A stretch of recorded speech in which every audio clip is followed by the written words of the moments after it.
പരിശുദ്ധ റമദാൻ മനുഷ്യന് നൽകുന്ന ഒരു സന്ദേശം ആത്മസംസ്കരണത്തിന്റെ സന്ദേശമാണ്. ആത്മീയമായ ഔന്നത്യത്തിലൂടെ ഒരു മനുഷ്യൻ എത്രത്തോളം ഉയരാൻ കഴിയുമെന്ന് ഈ ഉമ്മത്തിനെ പഠിപ്പിച്ച മതമാണ് പരിശുദ്ധ ദീനുൽ ഇസ്ലാം. ഒരു മനുഷ്യനെ മനുഷ്യനാക്കുന്നത് അവന്റെ മനസ്സാണ്. ആ മനസ്സിന്റെ നൈർമല്യം കൊണ്ട് അവൻ എത്രത്തോളം ഉയരാൻ കഴിയുമെന്ന് അല്ലാഹു സുബ്ഹാനഹു വ തആല വളരെ ഗൗരവത്തോടുകൂടി ഈ സമൂഹത്തെ പഠിപ്പിച്ചിട്ടുണ്ട്. അത് പാഠമാക്കിക്കൊണ്ടാണ് നമ്മൾ നമ്മുടെ ഭാവി ജീവിതത്തെ നല്ല രീതിയിൽ അള്ളാഹുവിലേക്ക് സമർപ്പണം ചെയ്യാൻ തയ്യാറാവേണ്ടത്. കാരണം മനുഷ്യനെ സംബന്ധിച്ചിടത്തോളം അവന്റെ ഏറ്റവും വലിയ സവിശേഷത അവന് മലക്കുകളെക്കാൾ ഉയരത്തിൽ അള്ളാഹുവിങ്കൽ സ്വീകാര്യത നേടാൻ കഴിയുമെന്നാണ്. മാലാഖമാർക്ക് അള്ളാഹുവിങ്കൽ എത്രത്തോളം സ്വീകാര്യതയുണ്ട്? ആ മലക്കുകളെക്കാൾ മനുഷ്യൻ ഉയരത്തിൽ പോകും. അതെന്തുകൊണ്ട്? അവന്റെ മനസ്സിന്റെ നൈർമല്യം കൊണ്ട്, അവന്റെ മനോവിശുദ്ധി കൊണ്ട്. അതേസമയം ഇതേ മനുഷ്യൻ തന്നെ അള്ളാഹുവിന്റെ മുമ്പിൽ വളരെ മോശക്കാരനായി ഒരു മൃഗത്തെക്കാൾ അധപ്പതിക്കുവാനും അത് തന്നെ മതി. അങ്ങനെ തന്നെ ദീൻ നമ്മളെ പഠിപ്പിക്കുന്നത്. രണ്ടും അള്ളാഹുവിന്റെ പരിശുദ്ധ ദീനിനെ കുറിച്ച് ഈ സമൂഹത്തിൽ പഠിപ്പിച്ച മഹത്തുക്കളായ പണ്ഡിതന്മാർ ഉത്ബോധിപ്പിച്ചതാണ്. അള്ളാഹു മനുഷ്യനെ പടച്ചു, മലക്കുകളെ പടച്ചു, മൃഗങ്ങളെ പടച്ചു. മൂന്നിനെ കുറിച്ചുമുള്ളൊരു വിശകലനം വളരെ മനോഹരമായി കിതാബുകളിൽ കാണുവാൻ കഴിയും. അത് പറഞ്ഞുകൊണ്ടാണ് ഞാൻ എൻ്റെ പ്രഭാഷണം ആരംഭിക്കുന്നത്. മനസ്സിനെ കേന്ദ്രീകരിച്ചുകൊണ്ടുള്ള ചില കാര്യങ്ങളിലേക്കാണ് ഞാൻ നിങ്ങളെ ശ്രദ്ധയെ കേന്ദ്രീകരിക്കുന്നത്. അല്ലാഹു സുബ്ഹാനഹു വ തആല നമ്മുടെ കൽബുകളെ നന്നാക്കി തരട്ടെ. അത് നന്നായാൽ എല്ലാം റെഡിയായി. മനുഷ്യന്റെ മനസ്സ് നന്നായാൽ അവൻ പൊതുവെ നന്നായി. അള്ളാഹുവിന്റെ പരിശുദ്ധ ദീൻ നമ്മളെ പഠിപ്പിക്കുന്നു. അള്ളാഹുവിന്റെ ഭൂമുഖത്തെ സൃഷ്ടിജാലങ്ങളെ കുറിച്ച് വിശകലനം ചെയ്യുന്ന തസൗഫിന്റെ കിതാബുകളിൽ കാണാം, അള്ളാഹുവിന്റെ ഏറ്റവും ഇഷ്ടദാസന്മാരായ മലക്കുകൾ റക്കബല്ലാഹുൽ മലായികത ബിഅഖ്ലിൻ ബിലാ ശഹ്വത്തിൻ എന്ന് രേഖപ്പെടുത്തിയത് കാണാൻ കഴിയും. അല്ലാഹു സുബ്ഹാനഹു വ തആല മലക്കുകളെ സംവിധാനിച്ചിരിക്കുന്നത് നല്ല ബുദ്ധി കൊടുത്തുകൊണ്ട്, എന്നാൽ അവർക്ക് യാതൊരു തരത്തിലും വൈകാരികതയില്ലാതെ. നമ്മളൊക്കെ വികാരത്തിനടിമകളാണ്. മലക്കുകളെ സംബന്ധിച്ചിടത്തോളം അവർക്ക് വൈകാരികതയില്ല എന്ന് പറഞ്ഞാൽ അതിന്റെ അർത്ഥം മലക്കുകൾക്ക് തെറ്റ് ചെയ്യാനുള്ള പ്രവണത അള്ളാഹു കൊടുത്തിട്ടില്ല. ഒരു മലക്ക് തെറ്റ് ചെയ്യുന്നില്ല എന്നതിൽ വലിയ അത്ഭുതമൊന്നുമില്ല. അതുകൊണ്ട് തന്നെ മലക്കിന്റെ സൃഷ്ടിപ്പിന്റെ ഘടന തന്നെ അങ്ങനെയാണ്. അവർ അള്ളാഹുവിന് ഒരിക്കലും എതിര് ചെയ്യില്ല. ലാ യഅസൂനല്ലാഹ്, അള്ളാഹുവിന് അവർ എതിര് ചെയ്യില്ല. എന്തുകൊണ്ട്? എതിര് ചെയ്യാനുള്ള പ്രവണതയില്ല. അവരെ പടച്ചിരിക്കുന്നത് അവർക്ക് വികാരം കൊടുക്കാതെയാണ്. മദ്യപിക്കണം, ആനന്ദിക്കണം എന്നൊരു വികാരം അവർക്കില്ല. ആ വൈകാരികതയില്ലാത്തൊരു സൃഷ്ടിപ്പായത് കൊണ്ട് തന്നെ മലക്കുകൾ അള്ളാഹുവിന്റെ അനുസരണാപാത്രങ്ങളായി മാത്രം പ്രവർത്തിക്കുന്നു. ധിക്കാരം എന്നൊരു സ്വഭാവം അവർക്ക് ഇല്ല തന്നെ. മറ്റൊരു സൃഷ്ടിയാണ് ഭൂമുഖത്തുള്ള മൃഗങ്ങൾ. ആ മൃഗങ്ങളെ അല്ലാഹു സുബ്ഹാനഹു വ തആല സംവിധാനിച്ചിട്ടുള്ളത് ഇതിന്റെ ഘടകവിരുദ്ധമായ ശൈലിയിലാണ്. എങ്ങനെയാണോ പടച്ച റബ്ബ് ഈ ഭൂമുഖത്ത് അള്ളാഹുവിന്റെ മാലാഖമാരെ, അല്ലെങ്കിൽ ഈ ഭുവനത്തിൽ അള്ളാഹുവിന്റെ മാലാഖമാരെ, പ്രപഞ്ചത്തിൽ അള്ളാഹുവിന്റെ മാലാഖമാരെ ജീവിപ്പിക്കുന്നത്, അതിന് നേരെ വിരുദ്ധം റക്കബല്ലാഹുൽ ബഹായിം, അല്ലാഹു സുബ്ഹാനഹു വ തആല മലക്കുകളെ സംവിധാനിച്ചതുപോലെയല്ല മൃഗങ്ങളെ അല്ലാഹു സംവിധാനിച്ചിരിക്കുന്നു. ബിശഹ്വത്തിൻ ബിലാ അഖ്ൽ, അവർക്ക് വികാരം മാത്രമേ ഉള്ളൂ, ബുദ്ധിയില്ല. ബുദ്ധിയില്ല എന്ന് പറഞ്ഞാൽ അതിന്റെ അർത്ഥം തീരെ ബുദ്ധിയില്ല എന്നല്ല. അന്നം കണ്ടാൽ തിരിച്ചറിയാൻ അവർക്കറിയും. അടി കിട്ടിയാൽ വേദനിക്കും. തന്റെ യജമാനനെ അനുസരിക്കാനുള്ള ചെറിയ പ്രവണതയൊക്കെ കാണിക്കും. നേരെ മറിച്ച് തിരിച്ചറിവ് എന്ന ഒരു ബുദ്ധിയില്ല. ഭോഗിക്കണമെന്ന് തോന്നിയാൽ നടുറോട്ടിൽ വെച്ചും ഭോഗിക്കും, ആളുകൾക്കിടയിലും ചെയ്യും. അവിടെ യാതൊരു തരം മാനഹാനി അനുഭവപ്പെടുന്നില്ല. അതെവിടെ വെച്ച് ചെയ്യണമെന്ന ചിന്ത അവർക്കില്ല. എന്ന പോലെ ഭക്ഷണം കഴിക്കണമെന്ന് തോന്നിയാൽ ആരാന്റെ വെളിയിലേക്ക് ചാടി അവിടെ കണ്ടത് കടിച്ചു തിന്നുകൊണ്ട് അത് ആരുടേതാണെന്ന് നോക്കാതെ തന്റെ വിശപ്പകറ്റുക എന്ന കേവല തീരുമാനം മാത്രമാണ് ഒരു മൃഗത്തിനുള്ളത്. കോഴിയും ആടും ഒക്കെ അങ്ങനെ തന്നെ. നമ്മുടെ സഹോദരിമാർക്കൊക്കെ പലപ്പോഴും ആടിന്റെയും കോഴിയുടെയും പേരിൽ അയൽപ്പക്കക്കാരോട് ശണ്ട കൂടേണ്ട ഗതി പലപ്പോഴും ഉണ്ടാകാറുണ്ട്. ആ ജീവിക്കറിയില്ലല്ലോ അതിനെക്കുറിച്ച്. അങ്ങനെ അയൽപ്പക്കക്കാരൻ്റെതിൽ കയറി കൊത്തുകയും ചാടിക്കടിക്കുകയും ചെയ്യുന്ന ആടും കോഴിയുമുള്ള അവസ്ഥ പലപ്പോഴും നമ്മൾ അനുഭവിക്കാറുണ്ട്. നമ്മുടെ പരിസര പ്രദേശങ്ങളിലൊക്കെ അത്തരം ശണ്ടകൾ രൂപപ്പെട്ടു വരാറുണ്ട്. എന്തേ കാരണം? ആ മൃഗത്തിനോ ആ പക്ഷിക്കോ അതേക്കുറിച്ച് അറിയില്ലല്ലോ. ഇതാണ് മൃഗങ്ങളും അതുപോലെ തന്നെ മലക്കുകളും പടക്കപ്പെട്ടതിന്റെ രൂപഭാവമെങ്കിൽ അള്ളാഹുവിന്റെ പരിശുദ്ധ ദീൻ പഠിപ്പിക്കുന്നു റക്കബല്ലാഹു ബന ആദം, ആദം സന്തതികളെ അള്ളാഹു സംവിധാനിച്ചിരിക്കുന്നത് ബികിലൈഹിമാ, ഇത് രണ്ടും കൊടുത്തിട്ടാണ്. നമുക്കിത് രണ്ടുമുണ്ട്. മലക്കിന്റെ സ്വഭാവം അല്ലാഹു തന്നിട്ടുണ്ട്, മൃഗത്തിന്റെ സ്വഭാവം അല്ലാഹു തന്നിട്ടുണ്ട്. രണ്ടും പടച്ചിറപ്പ് തന്നിട്ടുണ്ട്. എന്ന് പറഞ്ഞാൽ മൃഗീയമായ തൃഷ്ണകളൊക്കെ നമുക്കുണ്ട്. അന്നം തേടാനും ഭോഗിക്കാനും ആനന്ദിക്കാനുമുള്ള തൃഷ്ണയുണ്ട്. അതേസമയത്ത് ആരാധിക്കാനും റബ്ബ് പറഞ്ഞത് കേൾക്കാനുള്ള മനസ്സതുകൊണ്ട്. രണ്ടും നമ്മൾ അള്ളാഹുവിൽ നിന്ന് ലഭ്യമായ നമ്മുടെ സൃഷ്ടിപ്പിന്റെ രൂപമായി മനസ്സിലാക്കിയിട്ട് അതിൽ ഏത് മേലെ നിൽക്കുന്നു എന്നാണ് അള്ളാഹു നോക്കുന്നതും. അവിടെയാണ് നമുക്ക് മെറിറ്റ് കൽപ്പിക്കപ്പെടുന്നത്. അതിലേതാണ് നമുക്ക് മേലെ നിർത്താൻ കഴിയുന്നത്? അള്ളാഹുവിന്റെ പരിശുദ്ധ ദീൻ തസൗഫിന്റെ പണ്ഡിതന്മാര് പറഞ്ഞു, ഫമൻ ഒലബ അഖ്ലുഹു അലാ ശഹ്വതിഹി ഫഹുവ ഖൈറും മിനൽ മലായിക. അങ്ങനെയാണ്. വമൻ ഒലബ അഖ്ലുഹു അലാ ശഹ്വതിഹി, ഒരാളുടെ ബുദ്ധി വികാരത്തെ മറികടന്നുകൊണ്ട് അതിനെ നിയന്ത്രിക്കാൻ മാത്രം പാകത്തിൽ രൂപപ്പെട്ട് വരുന്നുവെങ്കിൽ ഫഹുവ ഖൈറും മിനൽ മലായിക, അവൻ മലക്കിനേക്കാൾ ഉന്നതനാണ്. വമൻ ഒലബത് ശഹ്വതുഹു അലാ അഖ്ലിഹി, വമൻ ഒലബത് ശഹ്വതുഹു അലാ അഖ്ലിഹി, ഒരാളുടെ വികാരമാണ് അവന്റെ ബുദ്ധിയെ മറികടക്കാൻ മാത്രമുള്ളതെങ്കിൽ, അവന് വൈകാരികതയാണ് വർദ്ധിച്ചിട്ടുള്ളതെങ്കിൽ ഫഹുവ ശർറും മിനൽ ബഹായിം, അവൻ മൃഗങ്ങളെക്കാൾ അധമനാകുന്നു. മൃഗത്തെക്കാൾ താഴെ പോകാനും മലക്കിനേക്കാൾ മുകളിൽ പോകാനും മനുഷ്യന് കഴിയും. അള്ളാഹുവിന്റെ പരിശുദ്ധ ഖുർആൻ ഇത് അംഗീകരിക്കുന്നുണ്ട്. വലഖദ് ദറഅനാ ലി ജഹന്നമ കസീറൻ മിനൽ ജിന്നി വൽ ഇൻസ് എന്ന് പറഞ്ഞുകൊണ്ട് അള്ളാഹു സുബ്ഹാനഹു വ തആല അധമരായ മനുഷ്യരെ കുറിച്ച് വിശദീകരിക്കുന്നുണ്ട്. അതേസമയം മനുഷ്യന്റെ ഔന്നത്യത്തെ കുറിച്ചും പരിശുദ്ധ ഖുർആൻ പറയുന്നുണ്ട്. നമ്മുടെ ജീവിതത്തിൽ വികാരങ്ങളെ, വിചാരങ്ങളെ, ശാരീരികമായ മോഹങ്ങളെ നിയന്ത്രിക്കാൻ നമുക്ക് കഴിയുന്നവോ ഫഹുവ ഖൈറും മിനൽ മലായിക, അവൻ മലക്കിനേക്കാൾ മുകളിലായിരിക്കും. അതുകൊണ്ട് തന്നെ ചിന്തിക്കണേ, നമുക്ക് നമ്മെ നിയന്ത്രിക്കാൻ പഠിപ്പിക്കുന്ന പ്രവർത്തനമാണ് വ്രതം. മനസ്സിനെ ശരിക്ക് അള്ളാഹുവിലേക്ക് ലയിപ്പിച്ചു നിർത്തിക്കൊണ്ട് മനസ്സിന്റെ നന്മ മാത്രം ഉദ്ദേശിച്ചുകൊണ്ട് പടച്ചറപ്പ് നമുക്ക് തന്ന അള്ളാഹുവിന്റെ ഭൂമിയിൽ ഒരു മനുഷ്യൻ അനുഷ്ഠിക്കുന്ന ഏറ്റവും പ്രത്യേകതയുള്ള ഇബാദത്താണിത്. ഞാനതേക്കുറിച്ച് കൂടുതൽ പറയുന്നില്ല. നോമ്പിനെ കുറിച്ച് നിങ്ങൾ എപ്പോഴും കേട്ടിരിക്കും. അവിടെ നമ്മൾ മനസ്സിലാക്കേണ്ടത് എപ്പോഴും മനസ്സിന്റെ നന്മയെക്കുറിച്ച് ചിന്തിക്കുമ്പോൾ നമ്മുടെ മനസ്സിന്റെ ചിന്ത പാളിപ്പോയാൽ, നമ്മൾ എന്തെങ്കിലും ചെയ്തതിൽ അഹങ്കരിച്ചു പോയാൽ ആ നിമിഷം നമ്മുടെ ഈ ആരാധനയുടെ മഹത്വം നഷ്ടപ്പെട്ടു പോവുകയാണ്. നോമ്പിന്റെ നഷ്ടം വളരെ വലിയ നഷ്ടമാണ്. പട്ടിണി കിടക്കേണ്ട ഗതിയാണ് പിന്നെ ഉണ്ടാവുക. എന്റെ മുമ്പിലിരിക്കുന്ന പ്രിയപ്പെട്ട സഹോദരീ സഹോദരങ്ങളെ, നിങ്ങൾ ഓർക്കണം, പ്രഭാതം മുതൽ പ്രദോഷം വരെ നമ്മൾ അനുഷ്ഠിക്കുന്ന ഈ നോമ്പിൽ അതിന്റെ പ്രസക്തി നഷ്ടപ്പെടുന്ന ചെറിയൊരു ചിന്തകൽപ്പിലേക്ക് കടന്നാൽ മതി. ഒരു മനുഷ്യന്റെ നിസ്കാരം ഫസാദാക്കാൻ ഇബ്ലീസ് ഉണ്ടാകും. നോമ്പും അതുപോലെ സകല ആരാധനകളും ധർമ്മബോധങ്ങളും നശിപ്പിക്കാൻ പിശാച് കൂടെ ഉണ്ടാകും. എന്നാൽ പിശാചിന് പഴപ്പിക്കാൻ ഏറ്റവും എളുപ്പമുള്ള ഒന്നാണ് നോമ്പ്. നിസ്കാരത്തെ പഴപ്പിക്കാൻ പിശാചിന് അത്രത്തോളം കഴിഞ്ഞുകൊള്ളണമെന്നില്ല. ഒരുപക്ഷെ നമ്മൾ നിസ്കരിക്കാൻ നിന്നാൽ ചിലപ്പോ കച്ചവടക്കാരനാണെങ്കിൽ എല്ലാ തരാനുള്ള കണക്ക് ഓർമ്മ വരും, കൊടുക്കാനുള്ള ഓർമ്മ വന്നില്ലെങ്കിലും തരാനുള്ളത് ഓർമ്മ വരും. കച്ചവടക്കാരനാണെങ്കിൽ കൈ കിട്ടി എന്നാലും നിസ്കാരം ബാത്തിലാകുന്ന എവിടെയും പറഞ്ഞിട്ടില്ല. നിസ്കാരം ബാത്തിലാകുന്ന എവിടെയും പറഞ്ഞിട്ടില്ല. അതേ സമയത്തോ ഒരാൾ ഹജ്ജിന് പോയാലും ശരി, ഹജ്ജ് അത്ര പെട്ടെന്നൊന്നും അങ്ങ് ബാത്തിലാവൂല. അവിടെയൊക്കെ ഒരുപാട് ഇളവുകളും സൗകര്യങ്ങളും ഒന്നാവും തന്നിട്ടുണ്ട്. സക്കാത്ത് കൊടുക്കുമ്പോഴും നമ്മളെ സംബന്ധിച്ചിടത്തോളം അത് കൃത്യമായി വീട്ടിയാൽ മതി. എന്നാ നോമ്പ് അങ്ങനെയല്ല. നോമ്പ് പെട്ടെന്ന് പിശാച് പഴപ്പിച്ചോളി. ഒരു മേനി നടിച്ചാൽ മതി മനസ്സിൽ, അല്ലെങ്കിൽ വൃത്തികേട് ചിന്ത മനസ്സ് തോന്നിയാൽ മതി. കോൺസെൻട്രേഷൻ ഇല്ലെങ്കിൽ ഇത് പോകും. പട്ടിണി അല്ലാഹുവിന് വലിയ വിഷയമല്ല. അത് നിങ്ങൾക്കും പ്രശ്നമല്ല. ഇപ്പൊ ഈ ഭാഗത്ത് ചെറിയ മുത്തഅല്ലിമീങ്ങൾ ഇരിപ്പുണ്ട്. നമ്മളെക്കാൾ എത്രയോ പ്രായം കുറഞ്ഞ കുട്ടികൾ, അവരൊക്കെ നോമ്പ് നോക്കുന്നുണ്ടല്ലോ. നമ്മുടെ വീട്ടിൽ നോമ്പ് നിർബന്ധമില്ലാത്ത 7 വയസ്സിന്റെ താഴെയുള്ള കൊച്ചു കുട്ടികൾ നോമ്പ് നോക്കുന്നുണ്ട്. ഇവിടെയൊക്കെ നമ്മൾ മനസ്സിലാക്കേണ്ടത് എന്താണ്? ഒരു മനുഷ്യന്റെ മനോവികാരം എന്താണ്? ഇപ്പൊ നമ്മൾ ഇങ്ങനെ വലിയ വഴന്ന് കേൾക്കാനൊക്കെ വന്നിരുന്നു, ഒരുപാട് പ്രഭാഷണങ്ങൾ കേട്ട്, ഒരുപാട് ദിക്ർ ചൊല്ലി. അപ്പൊ നമ്മുടെ മനസ്സിനിങ്ങനെ മേനി വരികയാണ്. ഞാൻ ഒരുപാട് ചെയ്തിട്ടുണ്ട്. അങ്ങനെ സഹോദരിമാർക്ക് ആർക്കെങ്കിലും വരുന്നുണ്ടോ? ചിലപ്പോൾ നമ്മളൊക്കെ പള്ളിയിൽ പോകുമ്പോ പലരും പരിശുദ്ധ റമദാനിൽ പറഞ്ഞ ഞാൻ മഗ്‌രിബിന് പോയാൽ പിന്നെ തറാവി കഴിഞ്ഞിട്ടേ പോരാറുള്ളൂ. അതങ്ങനെ ആയാൽ മതി. 4 ആളോട് പറയേണ്ട കാര്യമില്ലല്ലോ. അത് 4 ആൾ കൂടുന്ന സ്ഥലത്ത് പറഞ്ഞെങ്കിലേ ഇയാൾക്കൊരു സന്തോഷമാവുള്ളൂ. ഞാൻ മഗ്‌രിബിന് കാരക്കയും കൊണ്ട് നോമ്പ് തുറന്നാൽ പിന്നെ തറാവി കഴിഞ്ഞിട്ടേ ഭക്ഷണം കഴിക്കാറുള്ളൂ. ഒരു വസ്തുത പറയല്ല, 4 ആൾ കേൾക്കാൻ വേണ്ടി പറയാം. അങ്ങനെ നിങ്ങളുടെ മനസ്സിൽ നിങ്ങളൊരു വലിയ ആരാധകനാണ് എന്ന് തോന്നുന്നുണ്ടോ? നിങ്ങൾ അല്ലാഹുവിലേക്ക് ഒരു അടുത്ത ആളായി മാറുന്നുണ്ട് നിങ്ങൾക്ക് തോന്നുന്നുണ്ടോ? എന്നാൽ പിന്നെ നിങ്ങളുടെ ഇബാദത്ത് നിഷ്ഫലമാണ്. ആ മനസ്സിന്റെ ചിന്ത കൊണ്ട് മനുഷ്യന്റെ ആരാധനയുടെ ഫലം അവിടെ ചെല്ലുമ്പോൾ ശൂന്യമായിരിക്കും. അതുകൊണ്ട് തന്നെ നമ്മൾ ശരിക്കും ചിന്തിക്കണം. ഇമാമുന ഷാഫി റഹ്മത്തുള്ളാഹി അലൈഹി തങ്ങൾ നമ്മുടെ മദ്ഹബിന്റെ ശൈഖാണ്.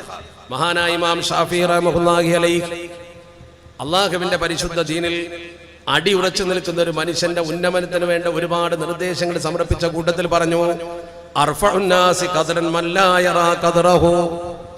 അർഫഉന്നാസി ഖദറൻ, ജനസമൂഹത്തിലെ ഏറ്റവും നല്ല പദവിയുള്ളവനാരാണ്?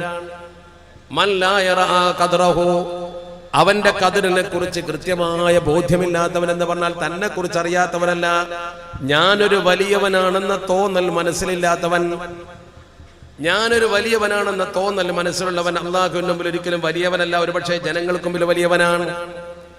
ജനദൃഷ്ടിയിൽ വലിയവൻ, ഒരുപക്ഷെ പടച്ചിറപ്പിന്റെ ദൃഷ്ടിയിൽ വലിയവനല്ല. ഒന്നിരുന്ന് ചിന്തിക്കണം നിങ്ങൾ. ജനദൃഷ്ടിയിൽ വലിയവനാകലല്ലോ നമ്മുടെ ലക്ഷ്യം.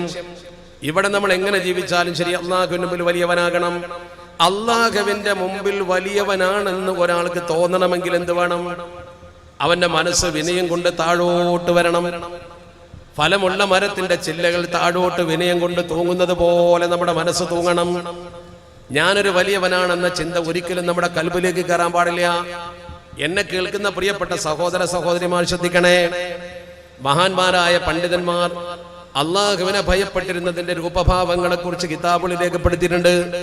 ഹില്യത്തുൽ ഔലിയ എന്ന് പറയുന്ന അള്ളാഹുവിന്റെ ഇഷ്ടദാസന്മാരുടെ ചരിത്ര സംഭവങ്ങൾ ക്രോഡീകൃതമായ ഗ്രന്ഥത്തിൽ ആ മഹത്തുക്കൾ അല്ലാഹു സുബ്ഹാനഹു വ തആലയുടെ മുമ്പിൽ എങ്ങനെയായിരുന്നു, അവർ ഈ ഭൂമുഖത്തെ എങ്ങനെയാണ് അള്ളാഹുവിനെ ഭയപ്പെട്ടുകൊണ്ട് ജീവിച്ചത് എന്ന് സൂചിപ്പിച്ചുകൊണ്ട് ചില സംഭവങ്ങൾ പറയുന്നുണ്ട്. അതിൽപ്പെട്ട പരമപ്രധാനമായ ഒന്ന് നിങ്ങൾ ശ്രദ്ധിക്കണം. ഒന്ന്, അവർ ആരെങ്കിലും ഒരു മനുഷ്യനെ കണ്ടാൽ പ്രായ കൂടുതലുള്ളവനാണെങ്കിലും പ്രായ കുറവുള്ളവനാണെങ്കിലും ഒരേ ചിന്തയാണ്.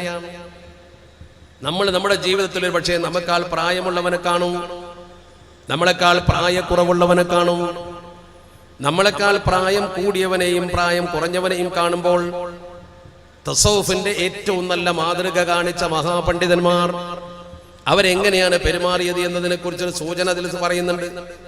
നിങ്ങളൊന്ന് വിലയിരുത്തി നോക്കൂ. അള്ളാഹുവിന്റെ ഇഷ്ടദാസനായ ഒരു മനുഷ്യൻ തന്റെ പ്രായത്തെക്കാൾ കൂടുതലൊരു മനുഷ്യനെ കണ്ടാൽ എന്ന് പറഞ്ഞാൽ 40 വയസ്സുള്ളൊരു മനുഷ്യൻ 60 വയസ്സുള്ളൊരു മനുഷ്യനെ കണ്ടാൽ എന്തു ചെയ്യും? അപ്പൊ മനസ്സിൽ ചിന്തിക്കും. എന്താ ചിന്തിക്കുന്നത്? ഹാദാ ഖൈറും മിന്നി അബദല്ലാഹ ഖബ്ലി.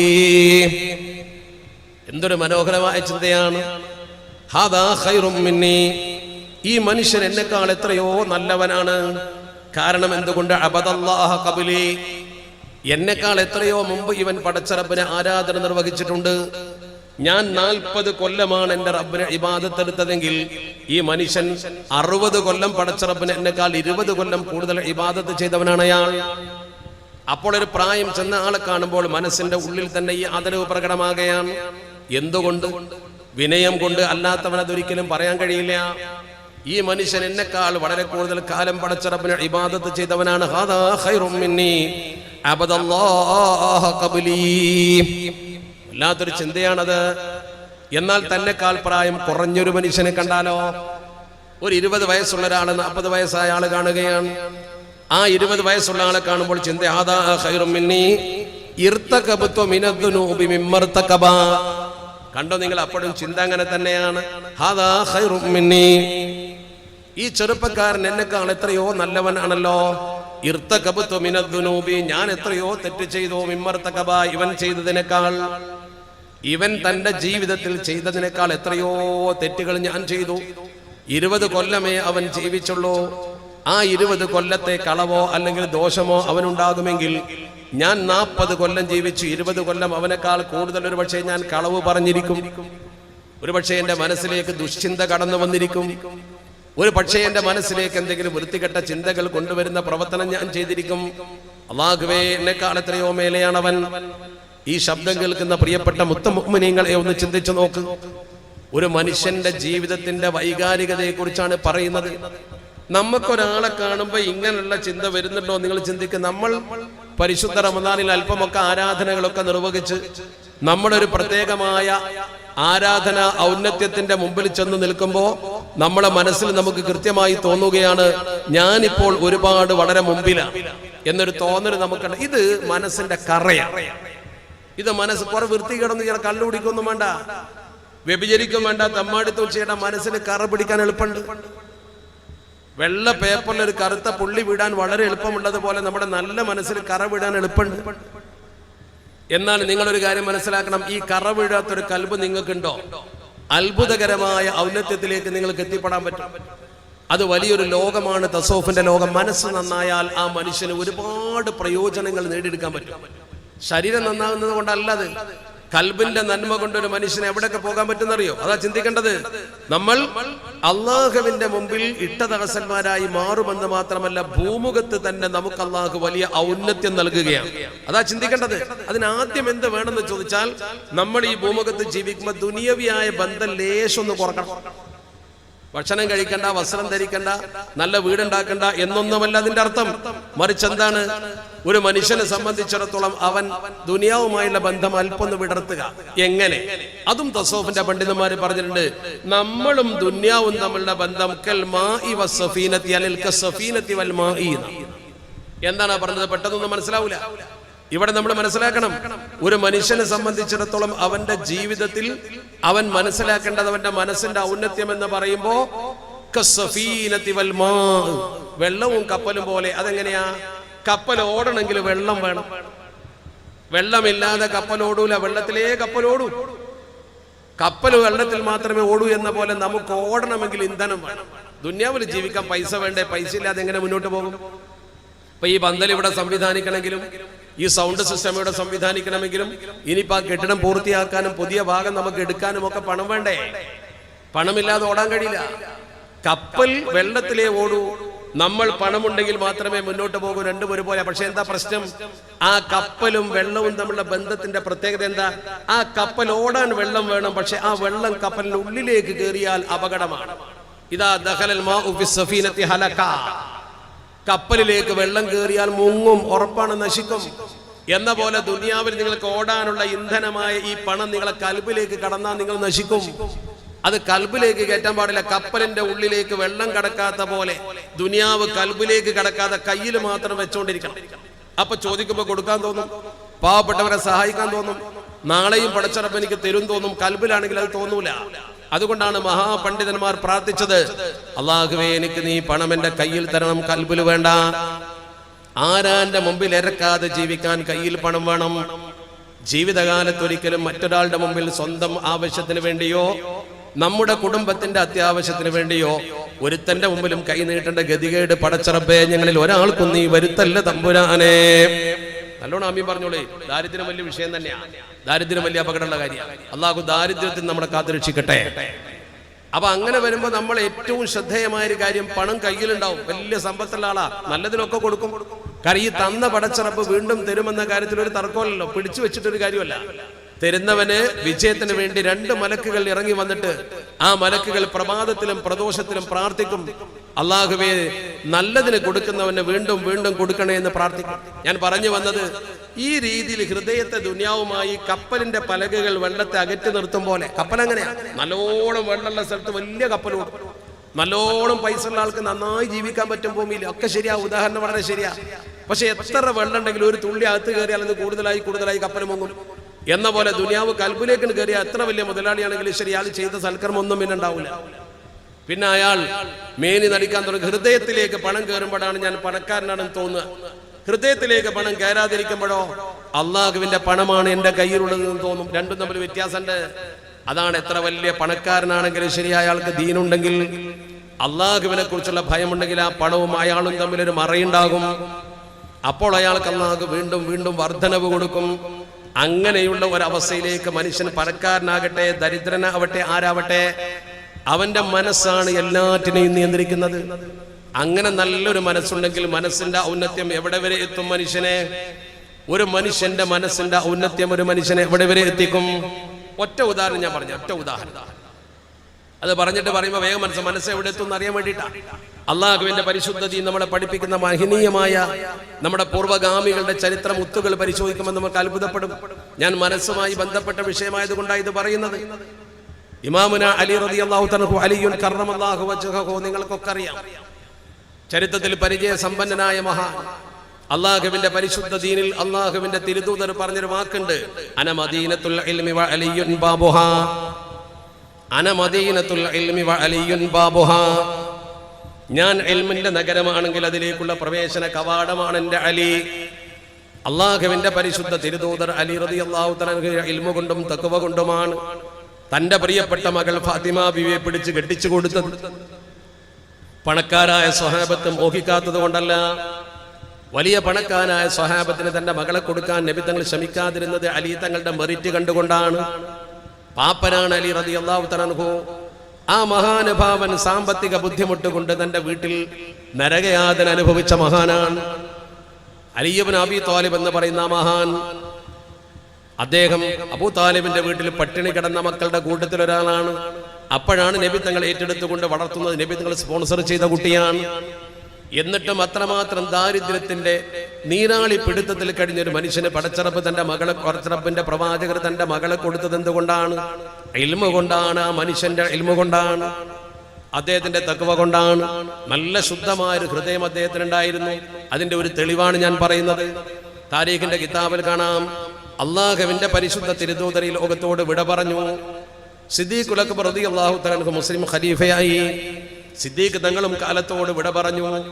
മൂന്നാമത്തെ ഖലീഫയായി വരുന്നു, രണ്ടാമത്തെ ഖലീഫയായി വരുന്ന ബഹുമാനപ്പെട്ട ഉമറുൽ ഫാറൂഖ് തങ്ങൾ. ഉമറുൽ ഫാറൂഖ് റളിയല്ലാഹു തആല അൻഹു ഖലീഫയായി നിൽക്കുന്ന സമയത്ത് ഒരു സംഭവം നടന്നത് താരീഖിന്റെ ഗ്രന്ഥങ്ങളിൽ കാണാം. മഹാനായ ഉമറുൽ ഫാറൂഖ് റളിയല്ലാഹു തആല ഖലീഫ സ്ഥാനം വഹിക്കുകയാണ്. ആ സന്ദർഭത്തിൽ ഒരു ദിവസം ബഹുമാനപ്പെട്ട അലി ഇബ്നു അബീ ത്വാലിബ് റളിയല്ലാഹു തആല അൻഹു തന്റെ ഭവനത്തിൽ കിടന്നുറങ്ങുമ്പോൾ, മനഃശുദ്ധിയെക്കുറിച്ചാണ് ഞാൻ പറയുന്നത്. മനസ്സ് ശുദ്ധമായാൽ എവിടെയെത്തുമെന്നതിന്റെ ഉദാഹരണമാണ് ഞാൻ പറയുന്നത്. ആർക്കും തർക്കമില്ലാത്ത വിധം താരീഖിന്റെ കിതാബുകളിൽ രേഖപ്പെടുത്തി വെച്ച സംഭവമാണ്. അലി ഇബ്നു അബീ ത്വാലിബ് റളിയല്ലാഹു തആല തന്റെ വീട്ടിൽ ഇങ്ങനെ കിടന്നുറങ്ങുകയാണ്. അദ്ദേഹം ഉറങ്ങുന്ന സമയത്ത് സുബഹിക്ക് മുമ്പാണ്. പ്രഭാതം പൊട്ടിവിടരുന്നതിന്റെ എത്രയോ മുമ്പ് അദ്ദേഹം ഒരു സ്വപ്നം കാണുകയാണ്. സദസ്സിലുള്ള ആണും പെണ്ണും ശ്രദ്ധിക്കണം, ഇത് സ്വപ്നമാണ്. മഹാനവറുകൾ ഒരു സ്വപ്നം കാണുന്നു. ആ സ്വപ്നത്തെ കുറിച്ചാണ് പറയുന്നത്. അദ്ദേഹം കാണുന്ന സ്വപ്നം എന്താണ്? കഅന്നഹു യുസല്ലിൽ ഫജ്റ ഖൽഫ റസൂലില്ലാഹ്. അല്ലാഹുവിന്റെ പരിശുദ്ധ തിരുദൂതരുടെ പുറകിൽ സുബഹി നിസ്കരിക്കുകയാണ്. മദീനത്തെ പള്ളിയിൽ റസൂലുള്ളാഹിന്റെ പുറകിൽ തക്ബീർ കെട്ടി സുബഹി നിസ്കരിക്കുന്ന കാഴ്ച അദ്ദേഹം സ്വപ്നത്തിൽ കാണുകയാണ്. ഒരിക്കലും യാഥാർത്ഥ്യമല്ല, സ്വപ്നമാണ്, ശ്രദ്ധിക്കണം. അല്ലാഹുവിന്റെ പുണ്യ തിരുദൂതർ മരിച്ചു പോയിട്ടുണ്ട്. ഒന്നാം ഖലീഫ കഴിഞ്ഞിട്ടുള്ള ദിക്റുകളൊക്കെ ചൊല്ലി ദുആ കഴിഞ്ഞതിന്റെ ശേഷം അദ്ദേഹം പള്ളിയിൽ നിന്ന് പുറത്തു വരികയാണ്. മഹാനവർകൾ പള്ളിയിൽ നിന്ന് പുറത്തു വരികയാണ്. സംഭവം ശരിക്കും താരീഖിൽ രേഖപ്പെടുത്തി കാണുന്നു. മഹാനവർകൾ പുറത്തു വരുന്ന സമയത്ത് അതാ കൃത്യമായി മനസ്സിലാക്കണം. വഹുവ അലാ ബാബിൽ മസ്ജിദി. അദ്ദേഹം പള്ളിയുടെ വാതിൽക്കലെത്തി വാതിൽ കടന്ന് പുറത്ത് കിടക്കാൻ, മസ്ജിദുൻ നബവിയുടെ പുറത്ത് കിടക്കാൻ നിൽക്കുമ്പോൾ, അന്നഹു റഅ ഇംറഅതൻ, ഒരു പെണ്ണിനെ കാണുന്നു. വഫി യദിഹാ തബഖും മിൻ തംർ. തബഖും മിൻ തംറിൻ, കാരക്കയുടെ ഒരു വട്ടിയും പിടിച്ചുകൊണ്ട് ഒരു പെണ്ണിങ്ങനെ നിൽക്കുന്നു. അതിന്റെ പുറത്ത് ഒരു കാരക്കയുടെ വട്ടിയും പിടിച്ചുകൊണ്ട് ഒരു പെണ്ണ് നിൽക്കുന്നു. നല്ല മനോഹരമായ കാരക്കയുണ്ട് അതിൽ. അതെന്തിനാ കൊണ്ടുവന്നിട്ടുള്ളത്? പണ്ട് കാലഘട്ടങ്ങളിലൊക്കെ അങ്ങനെയിരുന്നു. ഏതെങ്കിലും തോട്ടത്തിൽ ആദ്യത്തെ വിളയുണ്ടായാൽ ഉസ്താദിന് കൊണ്ടുപോയിട്ട് കൊടുക്കും, അല്ലെങ്കിൽ വല്ല തങ്ങന്മാർക്ക് കൊണ്ടുപോയി കൊടുക്കും, അല്ലെങ്കിൽ പള്ളിയിലേക്ക് നേർച്ചേക്കും, അല്ലെങ്കിൽ പള്ളിയിലേക്ക് കൊണ്ടു കൊടുക്കും, ലേലം ചെയ്യും. അങ്ങനെയാണ് പള്ളിക്ക് ലേലം ചെയ്യും. വാഴക്കൊല വെച്ചാൽ ആദ്യത്തെ കൊല വെട്ടിയിട്ട് പള്ളിക്ക് കൊണ്ടു കൊടുക്കും, ലേലം ചെയ്യും. പണ്ടൊക്കെ അങ്ങനെ തന്നെ ബർക്കത്തിന്റെ പരിപാടി. ഇപ്പൊ അതിനൊന്നും ആരും നിൽക്കാറില്ല. ഇപ്പൊ അങ്ങനെയൊന്നും ചെയ്യാറില്ല. പണ്ട് പിടിയരി കൊടുത്തിരുന്നു. നമ്മുടെ ഒരു തോട്ടം വാങ്ങിയാൽ ആ തോട്ടത്തിൽ ആദ്യത്തെ വിഭവം പള്ളിക്ക് കൊടുത്തിരുന്നു, അല്ലെങ്കിൽ ഉസ്താദുമാർ കൊണ്ടു കൊടുത്തിരുന്നു, ആദ്യത്തെ പഴം, അങ്ങനെയൊക്കെ ഉണ്ടായിരുന്നു. ആ രീതിയിലായിരുന്നു പണ്ടൊക്കെ. എത്രത്തോളം എന്ന് വെച്ചാൽ ഒരു കോഴീനെ വാങ്ങിയിട്ട് കോഴി മുട്ടയിട്ടാൽ ആദ്യത്തെ മുട്ട നേരെ കൊണ്ടുപോയിട്ട് പള്ളിയൊക്കെ ഒരു മുട്ട, അന്നൊരു മുട്ടയ്ക്ക് വിലയുണ്ട്. അതിനൊന്നും വലിയ വിലയില്ല, നമ്മൾ കളിപ്പിക്കൂല. അങ്ങനത്തെ ഒരു ബറക്കത്ത് ചിന്തിച്ചിരുന്ന, ബറക്കത്ത് സിദ്ധിച്ചിരുന്ന ഒരു കൗമുണ്ടായിരുന്നു. അതൊക്കെ പോയി. മാരകമായ രോഗമൊക്കെ ഇങ്ങനെ അല്പാൽപമായി വന്നുകൂടുന്നത് ഇതൊക്കെ തന്നെ. നന്മ നിറഞ്ഞ പ്രവർത്തനങ്ങൾ ഇന്ന് സമൂഹം പുറകോട്ട് പോയി സമ്പാദ്യ മേഖലയിൽ മാത്രം ചുരുങ്ങി. സമ്പാദിക്കേണ്ടെന്ന് ഇസ്ലാം പറഞ്ഞിട്ടില്ല, ഞാനതിലേക്ക് പോകുന്നില്ല. അങ്ങനെ ഇരിക്കെ അലി ഇബ്നു അബീ ത്വാലിബ് റളിയല്ലാഹു തആല അൻഹു ഇത് കണ്ടപ്പോ തന്നെ അദ്ദേഹത്തിന് അറിയാം ഇത് ദ്വാരപ്പിക്കാൻ കൊണ്ടുവന്നതാണ്. ആ പെണ്ണിന്റെ തോട്ടത്തിൽ ആദ്യം വിളഞ്ഞ ഇക്കൊല്ലത്തെ കാരക്കയാകാം. ആ പെണ്ണിന്റെ കയ്യിൽ നിന്ന് വാങ്ങിക്കൊണ്ടുപോയി റസൂലുള്ളാഹിന്റെ മുമ്പിൽ വെച്ച് കൊടുക്കലാണ് തന്റെ ഡ്യൂട്ടി എന്ന് അദ്ദേഹത്തിന് കണ്ടപ്പോ തന്നെ അറിയാം. അതുകൊണ്ട് ചോദിക്കണ്ട. ആ പെണ്ണ് പറഞ്ഞു, ഖദ്ദിംഹു ലിറസൂലില്ലാഹ്, ഇത് അല്ലാഹുവിന്റെ പരിശുദ്ധ ഹബീബിനൊന്ന് കൊണ്ടുപോയി കൊടുക്കണേ. എന്തിനാണെന്ന് ചോദിച്ചില്ല, ചോദിക്കണ്ട. അത് കൃത്യമായി അറിയുന്ന കാര്യമാണ്, പ്രാഥമിക വിവരം കൊണ്ട് അറിയുന്ന കാര്യമാണ്. അലി ഇബ്നു അബീ ത്വാലിബ് തങ്ങൾ അത് വാങ്ങിക്കൊണ്ടുപോയി അല്ലാഹുവിന്റെ പരിശുദ്ധ ഹബീബിന്റെ മുമ്പിൽ വെച്ച് കൊടുത്തു. ഇന്നാൽ ഇന്ന പെണ്ണ് കൊണ്ടുവന്നതാണ്, പെണ്ണേതാണെന്ന് അറിയില്ലെങ്കിലും പറഞ്ഞു, റസൂലുള്ളാഹി ദുആ ചെയ്തു. അതിൽ നിന്നും ഒരു കാരക്ക എടുത്ത് കഴിച്ചു. ഒരു കാരക്ക അലി ഇബ്നു അബീ ത്വാലിബ് തങ്ങൾക്ക് കൊടുത്തു. താരീഖിന്റെ കിതാബിൽ കാണാം, അലി ഇബ്നു അബീ ത്വാലിബ് തങ്ങൾ ഉറക്കത്തിലാണ് ആ കാരക്ക കിട്ടിയത്. അതിങ്ങനെ തിന്നുകയാണ്. ഉറങ്ങിക്കിടക്കുമ്പോൾ അദ്ദേഹം കാരക്ക തിന്നുന്നത് സ്വപ്നത്തിൽ അങ്ങനെ തിന്നുകയാണ്. തിന്നപ്പോൾ അദ്ദേഹത്തിന് വല്ലാത്ത അനുഭൂതി. അതെന്താ? ആ കാരക്കക്ക് അപാരമായ മധുരം. സാധാരണഗതിയിൽ മദീനത്തിൽ ലഭ്യമാകുന്ന കാരക്കയേക്കാൾ എന്തോ ഒരു കൂടുതൽ മധുരം. ആ മധുരം അദ്ദേഹം വല്ലാതെ ആസ്വദിച്ച് അദ്ദേഹം ആ മധുരം അങ്ങ് തിന്നപ്പോ അദ്ദേഹത്തിന്റെ മനസ്സിലൊരു മോഹം. ആ മോഹം വളച്ചു കെട്ടാതെ നബി തങ്ങളോട് പറഞ്ഞു, അള്ളാഹുവിന്റെ തിരുദൂതരോട് അദ്ദേഹം പറഞ്ഞു, സിദ്നി തംറത്തൻ ഉഖ്റാ യാ റസൂലല്ലാഹ്, സിദ്നി തംറത്തൻ ഉഖ്റാ, ഒന്നും കൂടി തരൂ നബിയേ, ഒരു കാരക്ക കൂടി എനിക്ക് തരുമോ നബിയേ? അലി ഇബ്നു അബീ ത്വാലിബ് തങ്ങൾ ആ കാരക്കയുടെ മഹാത്മ്യം ഓർത്തുകൊണ്ട് ചോദിച്ചതാണ്, സിദ്നി തംറത്തൻ ഉഖ്റാ യാ റസൂലല്ലാഹ്, അള്ളാഹുവിന്റെ തിരുദൂതരെ എനിക്കൊരു കാരക്കയും കൂടി അങ്ങ് തരുമോ? പക്ഷെ റസൂലുള്ളാഹി കൊടുത്തില്ല. അള്ളാന്റെ റസൂൽ ആ കാരക്ക കൊടുത്തില്ല. കൊടുക്കാതെ വന്നപ്പോൾ വല്ലാത്തൊരു ദുഃഖമുണ്ടായി. വല്ലാത്തൊരു ദുഃഖം. ഒരു പക്ഷേ ഇത് എല്ലാവർക്കും കൊടുക്കണമെന്ന് കരുതിയിട്ട് ഒരാൾക്ക് തന്നെ കൂടുതൽ കൊടുക്കാതിരുന്നതാണ്. എന്താവട്ടെ, അലി റളിയല്ലാഹു തആലക്ക് ഒരു വല്ലാത്തൊരു വിഷമം. സാധാരണ മദീനത്തെ പള്ളിയിൽ ഇങ്ങനെ വന്നുള്ളവർക്കൊക്കെ നബി തങ്ങൾ കൊടുത്തു തീർക്കലാണ്. ഒരു ചെറിയ പങ്കേ നബി തങ്ങൾ എടുക്കുള്ളൂ. എന്ന പോലെ ഒന്ന് അലി തങ്ങൾ കൊടുക്കും, ബാക്കി കൊടുക്കണല്ലോ. അപ്പൊ ഒന്ന് കിട്ടിയുള്ളൂ, രണ്ടാമത്തെ കിട്ടിയില്ല. അപ്പൊ ഒരു വിഷമം. ഈ വിഷമം അനുഭവിച്ചപ്പോ അതൊരു ടെൻഷനായി മാറിയപ്പോ സ്വപ്നത്തിൽ നിന്ന് ഉണർന്നുപോയി. ടെൻഷൻ കൊണ്ട് ഉണർന്നുപോയി. അങ്ങനെയാണ് സ്വപ്നം കാണുമ്പോൾ ടെൻഷൻ വന്നാൽ പെട്ടെന്ന് ഉണരും. അതങ്ങനെ പെട്ടെന്ന് ഉണർന്നപ്പോ അദ്ദേഹത്തിന് വല്ലാത്തൊരു മനപ്രയാസം. കാരണം കാരക്കയില്ല, ജമാഅത്തുമില്ല, ഒന്നുമില്ല, ആകെപ്പാടെ എന്തോ ആയിപ്പോയി. മനസ്സിന്റെ മഹത്വത്തെ കുറിച്ചാണ് ഞാൻ ഈ പറയുന്നത്. ശ്രദ്ധിക്കണം, വെറും കഥ പറയുകയല്ല. അങ്ങനെ അദ്ദേഹം ആകെ ടെൻഷനിലായി. ആ കാരക്ക പോയ ടെൻഷൻ മനസ്സിലിങ്ങനെ ഉണ്ട്, അത് മുഖത്ത് കാണാം. അപ്പോഴേക്കും സമയം നോക്കുമ്പോൾ സുബഹി ബാങ്ക് വിളിക്കാനായി. മസ്ജിദുൻ നബവിയിലേക്ക് അദ്ദേഹം തഹജ്ജുദ് നിസ്കരിച്ചുകൊണ്ട് മസ്ജിദുൻ നബവിയിൽ പോയി ബാങ്ക് വിളിച്ച് അവിടുന്ന് സുന്നത്തൊക്കെ കഴിഞ്ഞ് ഇമാമായി ഉമറുൽ ഫാറൂഖ് തങ്ങളതാ മിഹ്റാബിലേക്ക് കയറി നിന്നു. ജമാഅത്ത് തുടങ്ങി. ഇനിയുള്ള കാര്യം സ്വപ്നമല്ല, ശ്രദ്ധിക്കണം. ഇനിയുള്ളത് യാഥാർത്ഥ്യമാണ്. അവിടെയാണ് നിങ്ങൾ ശ്രദ്ധിക്കേണ്ടത്. മഹാനായ ഉമറുൽ ഫാറൂഖ് റളിയല്ലാഹു തആല അൻഹുവിന്റെ നായകത്വത്തിൽ നമസ്കാരം നിർവഹിക്കപ്പെടുകയാണ്. മഅ്മൂമായി നിന്ന് ബഹുമാനപ്പെട്ട അലി ഇബ്നു അബീ ത്വാലിബ് തങ്ങൾ നിസ്കാരം കഴിഞ്ഞ ശേഷം അതാ പുറത്തു വരികയാണ്. നിസ്കാരം കഴിഞ്ഞ് പുറത്തു വരുന്ന സമയത്ത് മഹാനായ അലി ഇബ്നു അബീ ത്വാലിബ് തങ്ങൾ നിസ്കാരം കഴിഞ്ഞ് പുറത്തിറങ്ങി. നേരത്തെ പോലെ തന്നെ വഹു അലാ ബാബിൽ മസ്ജിദ്, പള്ളിയുടെ വാതിൽക്കൽ ബഹുമാനപ്പെട്ടവരെത്തവേ അന്നഹു റഅ ഇംറഅതൻ വഫിയദിഹാ തബഖും മിൻ തംർ, നേരത്തെ സ്വപ്നത്തിൽ കണ്ട അതേപോലെ ഒരു സംഭവം ഇവിടെ ആവർത്തിക്കുകയാണ്. ഏതോ ഒരു പെണ്ണ് പാത്രത്തിൽ കാരക്കയും കൊണ്ടുവന്നിരിക്കുന്നു.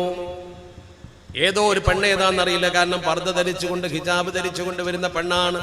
ഹിജാബിന്റെ ആയത്തൊക്കെ വന്ന് നബി തങ്ങളെ കാലം കഴിഞ്ഞ്, സിദ്ദീഖ് തങ്ങളെ കാലം കഴിഞ്ഞ് പെണ്ണുങ്ങൾ ശരിക്കും മറച്ചു ജീവിക്കുന്ന കാലം തന്നെയാണ്. അതുകൊണ്ട് തന്നെ സ്വപ്നത്തിലും ഒരു പെണ്ണെന്നേ പറയുന്നുള്ളൂ, ഇപ്പൊ കണ്ടതും ഒരു പെണ്ണെന്നേ പറയുന്നുള്ളൂ. ആ പെണ്ണ് തന്നെ ആയിക്കൊള്ളുന്നില്ലല്ലോ. അങ്ങനെ പെണ്ണിന്റെ കയ്യിൽ ഈ സാധനമുണ്ട്. പെണ്ണ് നബി തങ്ങളുടെ പള്ളിക്ക് മുമ്പിൽ വന്ന് നിന്നുകൊണ്ട് ഈ കാരക്കപാത്രം ഉയർത്തിപ്പിടിച്ചുകൊണ്ട് അലി തങ്ങൾ ഇങ്ങനെ ഇറങ്ങുമ്പോ പറഞ്ഞു, ഖദ്ദിം ഖുലി അമീറുൽ മുഅ്മിനീൻ, ഇതൊന്ന് അമീറുൽ മുഅ്മിനീന് കൊണ്ടുപോയി കൊടുക്കണേ. എന്തിനാണെന്ന് ചോദിക്കേണ്ട, ഉദ്ദേശം വ്യക്തമാണ്. ഇതൊന്ന് അമീറുൽ മുഅ്മിനീന് കൊടുക്കണേ. അമീറുൽ മുഅ്മിനീൻ എന്നതുകൊണ്ട് ഉദ്ദേശിക്കുന്നത് ഉമറുൽ ഫാറൂഖ് തങ്ങളെയാണ്. അതെടുത്തുകൊണ്ട് പോയി നേരെ ഉമറുൽ ഫാറൂഖ് തങ്ങളുടെ മുമ്പിൽ വെച്ച് കൊടുത്തു. മഹാനായ ഉമറുൽ ഫാറൂഖ് റഹിമഹുല്ലാഹ് മഹാനവർകൾ റളിയല്ലാഹു തആല അൻഹു ദുആ ചെയ്തൊരു കാരക്ക എടുത്ത് തിന്നതിന്റെ ശേഷം ഒരു കാരക്ക എടുത്തുകൊണ്ട് അലി തങ്ങൾക്ക് കൊടുത്തു. അലി ഇബ്നു അബീ ത്വാലിബ് തങ്ങൾക്ക് ഒരു കാരക്ക കൊടുത്തു. ആ കാരക്ക അലി തങ്ങൾ തിന്നു. തിന്നപ്പോൾ സ്വപ്നത്തിൽ അനുഭവിച്ച പോലെ അനുഭൂതി, വല്ലാത്ത മധുരം. മധുരത്തിന്റെ പാരമ്യത കൊണ്ട് അദ്ദേഹം തുറന്നു തന്നെ മടിയില്ലാതെ ചോദിച്ചു, സിദ്നി തംറതൻ ഉഖ്റാ യാ അമീറുൽ മുഅ്മിനീൻ, സിദ്നി തംറതൻ ഉഖ്റാ യാ അമീറുൽ മുഅ്മിനീൻ, അമീറുൽ മുഅ്മിനീൻ ഒരു കാരക്കയും കൂടി എനിക്ക് തന്നൂടെ, ഒരു കാരക്കയും കൂടി എനിക്ക് തന്നൂടെ. സദസ്സിലിരിക്കുന്ന മുഴുവൻ സഹോദരീ സഹോദരങ്ങളും വളരെ ഗൗരവത്തോടെ ചിന്തിക്കണം, എന്താണ് അതിന് ഉമർ തങ്ങൾ മറുപടി പറഞ്ഞത്. ഉമറുൽ ഫാറൂഖ് തങ്ങൾ എന്താ മറുപടി പറഞ്ഞത് ചിന്തിക്കണം നിങ്ങൾ. ഉമറുൽ ഫാറൂഖ് തങ്ങൾ എന്ന് പറഞ്ഞാൽ അല്ലാഹുവിൽ അചഞ്ചലമായി വിശ്വസിക്കുന്ന മനസ്സ് ശുദ്ധനായ ഒരു തരത്തിലും കാപ്പട്യമില്ലാതെ അള്ളാഹുവിലേക്ക് മനസ്സ് നട്ട് നിൽക്കുന്ന മനുഷ്യനാണ്. ഉമറിന്റെ നാവുമേൽ സത്യം വെച്ചിട്ടുണ്ടെന്ന് നബി തങ്ങൾ പറഞ്ഞതാണ്. ഉമർ ഒരു വഴിയിൽ കേറിയാൽ പിശാച് മറ്റു വഴിക്ക് പോകുമെന്ന് നബി തങ്ങൾ പറഞ്ഞതാണ്. ഉമറിന്റെ ആഗ്രഹത്തിനനുസരിച്ചുകൊണ്ട് അള്ളാഹുവിന്റെ പരിശുദ്ധ ഖുർആൻ ഭൂമിയിൽ ഇറങ്ങിയിട്ടുണ്ട്. അതെന്തുകൊണ്ടാ? നിയ്യത്ത് നന്നായതുകൊണ്ട്, ഇഖ്ലാസ് കൊണ്ട്, മനഃശുദ്ധി കൊണ്ട്. എന്താണ് അലി റളിയല്ലാഹു തആല ചോദിച്ചത്? സിദ്നി തംറതൻ ഉഖ്റാ യാ റസൂൽ, സിദ്നി തംറതൻ ഉഖ്റാ യാ അമീറൽ മുഅ്മിനീൻ. എന്താ മറുപടി പറഞ്ഞത്? അത്ഭുതപ്പെട്ടു പോയി. ആ മറുപടി കേട്ട് ഞെട്ടിപ്പ് എന്താ പറഞ്ഞത്? മഹാനായ ഉമറുൽ ഫാറൂഖ് തങ്ങൾ പറഞ്ഞ മറുപടി അത്ഭുതകരമാണ്. ലൗ സാദക റസൂലുള്ളാഹി ലസിദ്നാക, ലൗ സാദക റസൂലുള്ളാഹി ലസിദ്നാക. ഒന്ന് തന്നില്ലേ? അല്ലാഹുവിന്റെ റസൂൽ ഇതിൽ കൂടുതൽ തന്നിരുന്നുവെങ്കിൽ ഞാനും തരുമായിരുന്നു. ലൗ സാദക റസൂലുള്ളാഹി, റസൂലുള്ളാ നിങ്ങൾക്ക് വർദ്ധിപ്പിച്ച് തന്നിരുന്നുവെങ്കിൽ ലസിദ്നാക, ഞാനും തരുമായിരുന്നു. റസൂലുള്ളാ തന്നിട്ടില്ലല്ലോ, അവിടെ അത് മതി. ഞെട്ടിപ്പോയി. റസൂലുള്ളാ ഒന്നേ തന്നിട്ടുള്ളൂ എങ്ങനെ ഇദ്ദേഹം അറിഞ്ഞത്? അത് സ്വപ്നത്തിൽ നടന്ന സംഭവമല്ലേ? എന്റെ വീട്ടിൽ ഞാൻ കിടന്നുറങ്ങുമ്പോ സ്വപ്നത്തിൽ റസൂലുള്ളാഹിനോട് ഒരു കാര്യമൊക്കെ ചോദിച്ചു, തന്നില്ല. ഉമറുൽ ഫാറൂഖ് തങ്ങൾ ഇപ്പൊ അതേ വർത്തമാനം പറഞ്ഞു, റസൂലുള്ളാ തന്നിട്ടില്ലല്ലോ, അതുകൊണ്ട് ഈ ഒന്നെന്നെ തരുള്ളൂ. ഞെട്ടിത്തെറിച്ചു പോയി. സ്വന്തം മനസ്സിലുള്ള വൈകാരികത ഇദ്ദേഹം എങ്ങനെ തിരിച്ചറിഞ്ഞു? തുറന്നു ചോദിച്ചു, നിങ്ങൾക്ക് വഹിയുണ്ടോ? ആ വഹിയും ബഅദ റസൂലില്ല, അള്ളാന്റെ റസൂലിന്റെ ശേഷം വഹിയുണ്ടോ? അതോ ഞാൻ കണ്ട സ്വപ്നം എന്റെ വീട്ടിൽ ഞാൻ കിടന്നുറങ്ങുമ്പോ കണ്ടതുപോലെ നിങ്ങളും കണ്ടോ? എന്താണ് ഈ പറഞ്ഞതിന്റെ അർത്ഥം? ചിന്തിക്കണം എന്റെ സദസ്സിലുള്ള പ്രിയപ്പെട്ട സഹോദരങ്ങൾ. മഹാനായ ഉമറുൽ ഫാറൂഖ് റളിയല്ലാഹു തആല മറുപടി പറഞ്ഞത് എന്താണ്? ആ മറുപടി പറയാനാണ് ഞാൻ ഈ സംഭവം വിശദീകരിച്ചത്, കഥ പറയാനല്ല. ആ മറുപടി സൂചിപ്പിക്കാനാണ് ഞാൻ ഈ സംഭവം പറഞ്ഞത്, കഥക്ക് വേണ്ടിയല്ല. മഹാനവറുകൾ പറഞ്ഞ മറുപടി എന്താണെന്നറിയുമോ? വലാകിന്നൽ മുഅ്മിന ഇദാ അഖ്ലസ ഖൽബഹു യറാ. അല്ലാഹുവിന്റെ പരിശുദ്ധതയും പഠിപ്പിച്ച കാര്യം പറഞ്ഞു കൊടുക്കുന്നു. ഇത് വൈബല്ല, ഇത് വഹിയല്ല, ഇത് ഞാൻ അറിഞ്ഞത് എങ്ങനെയാണ്? ഇത് ഒരിക്കലും ലാ വഹിയുൻ, വഹിയൊന്നുമല്ല. ഇത് പിന്നെന്താ? വലാകിന്നൽ മുഅ്മിന ഇദാ അഖ്ലസ ഖൽബഹു അസ്ബഹ യറാ ബിനൂരില്ലാഹ്. എന്താണ് പറഞ്ഞ വാക്ക്? ഒരു മനുഷ്യൻ അല്ലാഹുവിൽ മനസ്സ് ഇഖ്ലാസോട് കൂടി സമർപ്പണം ചെയ്താൽ ആ മനുഷ്യന് മുഖത്ത് നോക്കി കാര്യങ്ങൾ പറയാൻ പറ്റും, ലൗഹിൽ നോക്കി കാര്യങ്ങൾ വിശകലനം ചെയ്യാൻ പറ്റും. നാളെ ഇവിടെ നടക്കാനിരിക്കുന്ന കാര്യങ്ങളെ കുറിച്ച് ശരിക്കും നമുക്ക് പറഞ്ഞു തരുന്ന ചില ആളുകളുണ്ട്. അത് കവടി നിരത്തി ഗണിക്കലല്ല, ഏതെങ്കിലും ആളുകൾ അത്ഭുതത്തോടു കൂടി ജനങ്ങളെ വഞ്ചിക്കലല്ല, മറിച്ചോ അള്ളാഹുവിന്റെ തീരുമാനങ്ങൾ ലൗഹിൽ നോക്കി വായിച്ച മഹത്തുക്കൾ ഉണ്ടായിരുന്നു. അവർക്കതിന് കഴിവുണ്ടായിരുന്നു. അവരാ തരത്തിൽ സമൂഹത്തോട് പറയുമായിരുന്നു. അവർക്ക് അതിനുള്ള കഴിവ് പടച്ചുറപ്പ് കൊടുത്തിട്ടുണ്ട്. എത്രയോ ആളുകൾ നമുക്കിടയിൽ തന്നെ ജീവിച്ചവരാണ്, നമുക്ക് മുമ്പിലൂടെ തന്നെ കടന്നു പോയവരാണ് പലരും. വരാനിരിക്കുന്ന കാര്യങ്ങളെ കുറിച്ച് വളരെ കൃത്യവും യുക്തവുമായി സമൂഹത്തോട് പറഞ്ഞവർ. അത് മറക്കാൻ പറ്റുമോ? നേരത്തെ ഇവിടെ SMF ഒരു ക്യാമ്പ് വന്നപ്പോൾ ഞാൻ സൂചിപ്പിച്ച കാര്യം ഒന്നുകൂടി ആവർത്തിക്കുകയാണ്. തൊട്ടടുത്ത് മരണപ്പെട്ടു പോയ ബഹുമാനപ്പെട്ട ചമ്മുക്കൻ കുഞ്ഞാപ്പു ഹാജി ഒരു അനുഭവം പറയുമായിരുന്നു. ദാറുൽ നിന്നും അദ്ദേഹത്തിന്റെ സ്മരണിക പ്രസിദ്ധീകരിച്ചപ്പോൾ ആ പ്രസിദ്ധീകരണത്തിലും അത് രേഖപ്പെടുത്തി വെച്ചിട്ടുണ്ട്. ചാപ്പനങ്ങാടി ബാപ്പു മുസ്ലിയാരുമായി ബന്ധപ്പെട്ടതാണ് സംഭവം. മഹാനായ CH ഹൈദ്രോസ് മുസ്ലിയാർ, ചാപ്പനങ്ങാടി ബാപ്പു മുസ്ലിയാർ, ചമ്മുക്കൻ കുഞ്ഞാപ്പു ഹാജി, വേറെ രണ്ടുപേർ ചാപ്പനങ്ങാടി ഉസ്താദിന്റെ വീട്ടിൽ ഇങ്ങനെ ഇരിക്കുകയാണ്. അവർ പലപ്പോഴും അവിടെ കൂടാറുണ്ട്, പലതും ചർച്ച ചെയ്യാറുണ്ട്. അവരൊക്കെ ചാപ്പനങ്ങാടി ഉസ്താദിന്റെ തെർബിയത്ത് കിട്ടിയവരാണ്. അങ്ങനെ ചാപ്പനങ്ങാടി ഉസ്താദിന്റെ വീട്ടിൽ ഇവരിയ്ക്കുമ്പോൾ ആ കാലഘട്ടത്തിൽ ബഹുമാനപ്പെട്ട പാണക്കാട്ട് PMS പൂക്കോയ തങ്ങൾ വീട്ടിൽ വിശ്രമ ജീവിതം നയിക്കുകയാണ്, രോഗിയാണ് അദ്ദേഹം. അങ്ങനെ ഇവരിങ്ങനെ ചർച്ച ചെയ്തുകൊണ്ടിരിക്കുന്ന സമയത്ത് പെട്ടെന്ന് ചാപ്പനങ്ങാടി ഉസ്താദ് പറഞ്ഞു അത്രേ, ഹൈദ്രോസ് മുസ്ലിയാരെ, നിങ്ങൾ വേഗം ഒന്ന് പാണക്കാട്ടേക്ക് പോകണം, നിങ്ങളെ അവിടെ ആവശ്യമുണ്ട്. മഹാനായ ഹൈദ്രോസ് മുസ്ലിയാർ ചാപ്പനങ്ങാടി ഉസ്താദ് എന്തെങ്കിലും പറഞ്ഞാൽ പിന്നെ ചിന്തിക്കാറില്ല. അവിടുന്ന് പറഞ്ഞത് അപ്പടി നടപ്പാക്കും. എന്തിന് എന്ന ചോദ്യമില്ല. ഉടനെ തന്നെ ബഹുമാനപ്പെട്ട CH ഉസ്താദ് പാണക്കാട്ടേക്ക് വിട്ടു. ഈ സദസ്സിലെ ചർച്ച അവർ തുടർന്നു. എന്തിനദ്ദേഹത്തെ പറഞ്ഞയച്ചു എന്നാരും ചോദിച്ചില്ല, ചോദിക്കാൻ പറ്റൂല. ചാപ്പനങ്ങാടി ഉസ്താദ് പറയുന്നതാണ്. ഒരേ സമയം അവർ പലതും ചർച്ച ചെയ്ത് പെട്ടെന്ന് ചാപ്പനങ്ങാടി ഉസ്താദ് എഴുന്നേറ്റ് അത്രേ, നമുക്കും പോകണം പാണക്കാട്ട്, നമ്മൾക്കും പോകണം പാണക്കാട്ട്. എഴുന്നേറ്റു എല്ലാവരും. ചാപ്പനങ്ങാടി ഉസ്താദ് ഉണ്ട്, ഹൈദ്രോസ് മുസ്ലിയാർ പോയിട്ടുണ്ട്, ചമ്മുക്കം കുഞ്ഞാപ്പു ഹാജി രണ്ടുപേര്, വേറെ രണ്ടുപേര്, 4 പേര് ഒരു കാറ് കയറി നേരെ അവര് പുറപ്പെടുകയാണ് പാണക്കാട്ടേക്ക്. പാണക്കാട്ടേക്ക് പുറപ്പെടുമ്പോൾ വഴിക്കൊരു ഹോട്ടലിന്റെ ചാരത്ത് നിർത്തിയിട്ട് ബഹുമാനപ്പെട്ട ചാപ്പനങ്ങാട് ഉസ്താദ് പറഞ്ഞു, നിങ്ങൾ രണ്ടുപേരും ആ ഹോട്ടലിൽ പോയിട്ട് ചായ കുടിക്കും. ഈ രണ്ടാളുകളോട് കുഞ്ഞാപ്പു ഹാജിനെ കുറിച്ച് പറഞ്ഞു, എനിക്കും കുഞ്ഞാപ്പൂനും ഒരു ചായ ഇങ്ങോട്ട് എടുത്തോളൂ, കുഞ്ഞാപ്പൂന്ന് അദ്ദേഹം വിളിക്കുക, ഒരു ചായ ഇങ്ങോട്ട് എടുത്തോളൂ എന്ന് പറഞ്ഞു. അങ്ങനെ കാറിലേക്ക് 2 ചായയും കൊണ്ടുവരാൻ പറഞ്ഞു. ഇവരാണെങ്കിൽ അവർ രണ്ടുപേരും അങ്ങോട്ട് പോവാൻ. അവര് ചായ കുടിക്കാൻ വേണ്ടി ഹോട്ടലിൽ കയറിയ സമയത്ത് ബഹുമാനപ്പെട്ട ചാപ്പനങ്ങാട് ഉസ്താദ് മഹാനായ ചെമ്മുക്കൻ കുഞ്ഞാപ്പു ഹാജിയോട് പറഞ്ഞു, പത്രേ കുഞ്ഞാപ്പു നമ്മളെ മുതലിന്ന് പോകട്ടോ എന്ന് പറഞ്ഞ വാക്കത. കുഞ്ഞാപ്പു നമ്മളെ മുതലിന്ന് പോകട്ടോ എന്ന് പറഞ്ഞു. അത്രേ പറഞ്ഞു. ഒന്നും മനസ്സിലായില്ല. മറ്റുള്ളവർ ചായ കുടിച്ചു വന്നു, 2 പേര് കയറി വാഹനം വിട്ടു. പാണക്കാട്ടെ പടിയണ് കയറുന്ന സമയത്ത് അല്പനിമിഷം മുമ്പ് പാണക്കാട് പൂക്കോയ തങ്ങൾ മരണപ്പെട്ടിരിക്കുന്നു. സയ്യിദ് മുഹമ്മദ് അലി ശിഹാബ് തങ്ങളെ തങ്ങളുടെ വസ്ത്രമൊക്കെ മാറാൻ സഹായിച്ചുകൊണ്ട് ഹൈദ്രോസ് മുസ്ലിയാർ കൂടെ നിൽക്കുന്നു. നേരത്തെ ഹൈദ്രോസ് മുസ്ലിയാർ അങ്ങോട്ട് അയച്ചത് അതിനാണ്. മുതലിന്ന് പോകുമെന്ന് പറഞ്ഞത് ഈ ഉദ്ദേശത്തിലാണ്. ഇത്ര കൃത്യമായി ഇത് നോക്കിക്കാണാൻ എങ്ങനെ പറ്റി? ഈ സംഭവം ഹൈദ്രോസ് മുസ്ലിയാർ വിശദീകരിച്ചിട്ടുണ്ട്. എനിക്ക് നേരിട്ട് അവിടുത്തെ അധരങ്ങളിൽ നിന്ന് കേൾക്കാൻ കഴിഞ്ഞിട്ടുണ്ട്. കുഞ്ഞാപ്പു ഹാജി പറയുന്നത് കേട്ടിട്ടുണ്ട്. അതുപോലെ തന്നെ ഈ സംഭവം ദാറുഖുദയുടെ കുഞ്ഞാപ്പു ഹാജി സ്മരണയിൽ പ്രിന്റ് ചെയ്ത് വന്നിട്ടുണ്ട്. കളവ് പ്രിന്റ് ചെയ്യേണ്ട കാര്യമില്ലല്ലോ. എത്ര കൃത്യമാണത്. അതാണ് പറഞ്ഞത്, അല്ലാഹു സുബ്ഹാനഹു വ തആല ഒരു മനുഷ്യന്റെ മനസ്സ് നന്നായാൽ ആ നല്ല മനസ്സുകൊണ്ട് അത്ഭുതകരമായ ചില സംഭവങ്ങൾ കാണാൻ പറ്റും. അത് തന്നെയാണ് ഏറ്റവും വലിയ അത്ഭുതം. അല്ലാതെ ആകാശത്തെ പറക്കലും നടക്കലൊന്നുമല്ല. മനുഷ്യന്റെ മനസ്സ് ശുദ്ധമായാൽ കാര്യങ്ങൾ നേരിട്ട് പഠിക്കാം. അതിന് കുറച്ച് ബുദ്ധിമുട്ടുണ്ട്, അതിന് കുറച്ച് പ്രയാസങ്ങളുണ്ട്. അത് വളരെ കഷ്ടപ്പെട്ടും പ്രയാസപ്പെട്ടും നേടിയെടുക്കുന്ന ഒരു മനോവിശുദ്ധിയാണ്. നമുക്ക് എല്ലാവർക്കും അത് കിട്ടിക്കൊള്ളുന്നില്ല. അതാണ് ജുനൈദുൽ ബഗ്ദാദി റഹ്മത്തുള്ളാഹി അലൈഹി തങ്ങൾ പറഞ്ഞിട്ടുണ്ട്, മാ അഖദ്ന തസവ്വുഫ അനിൽ ഖീലി വൽ ഖാൽ. എന്തെങ്കിലും കേട്ടും പഠിച്ചുണ്ടാക്കിയതൊന്നല്ല ഈ തസവ്വുഫ്. ഞങ്ങൾ ഈ തസവ്വുഫ് പഠിച്ചത് അങ്ങനെയൊന്നല്ല, എവിടെങ്കിലും എഴുതി വെച്ചത് വായിച്ചിട്ടോ കൗലും കീലി പഠിച്ചിട്ടോ അതൊന്നല്ല. വലാകിൻ അനിൽ ജൂഇ വ തർക്കി ദുനിയ, വലാകിൻ അനിൽ ജൂഇ വ തർക്കി ദുനിയ. ദുന്യാവിനെ ഉപേക്ഷിച്ചുകൊണ്ട് അഥവാ ദുന്യാവിനെ നിയന്ത്രിച്ചുകൊണ്ട് പട്ടിണി കിടന്നുകൊണ്ട് തെർക്കി ദുന്യ, ദുന്യാവിനെ ഉപേക്ഷിച്ചുകൊണ്ടാണ് നമുക്ക് ആഡംബരമായി തോന്നുന്നതും സൗഖ്യമായി തോന്നുന്നതും ഒക്കെ ഞങ്ങൾ ഉപേക്ഷിച്ചു. ദുന്യാവിലെ സുഖം വേണ്ടെന്ന് തീരുമാനിച്ചു.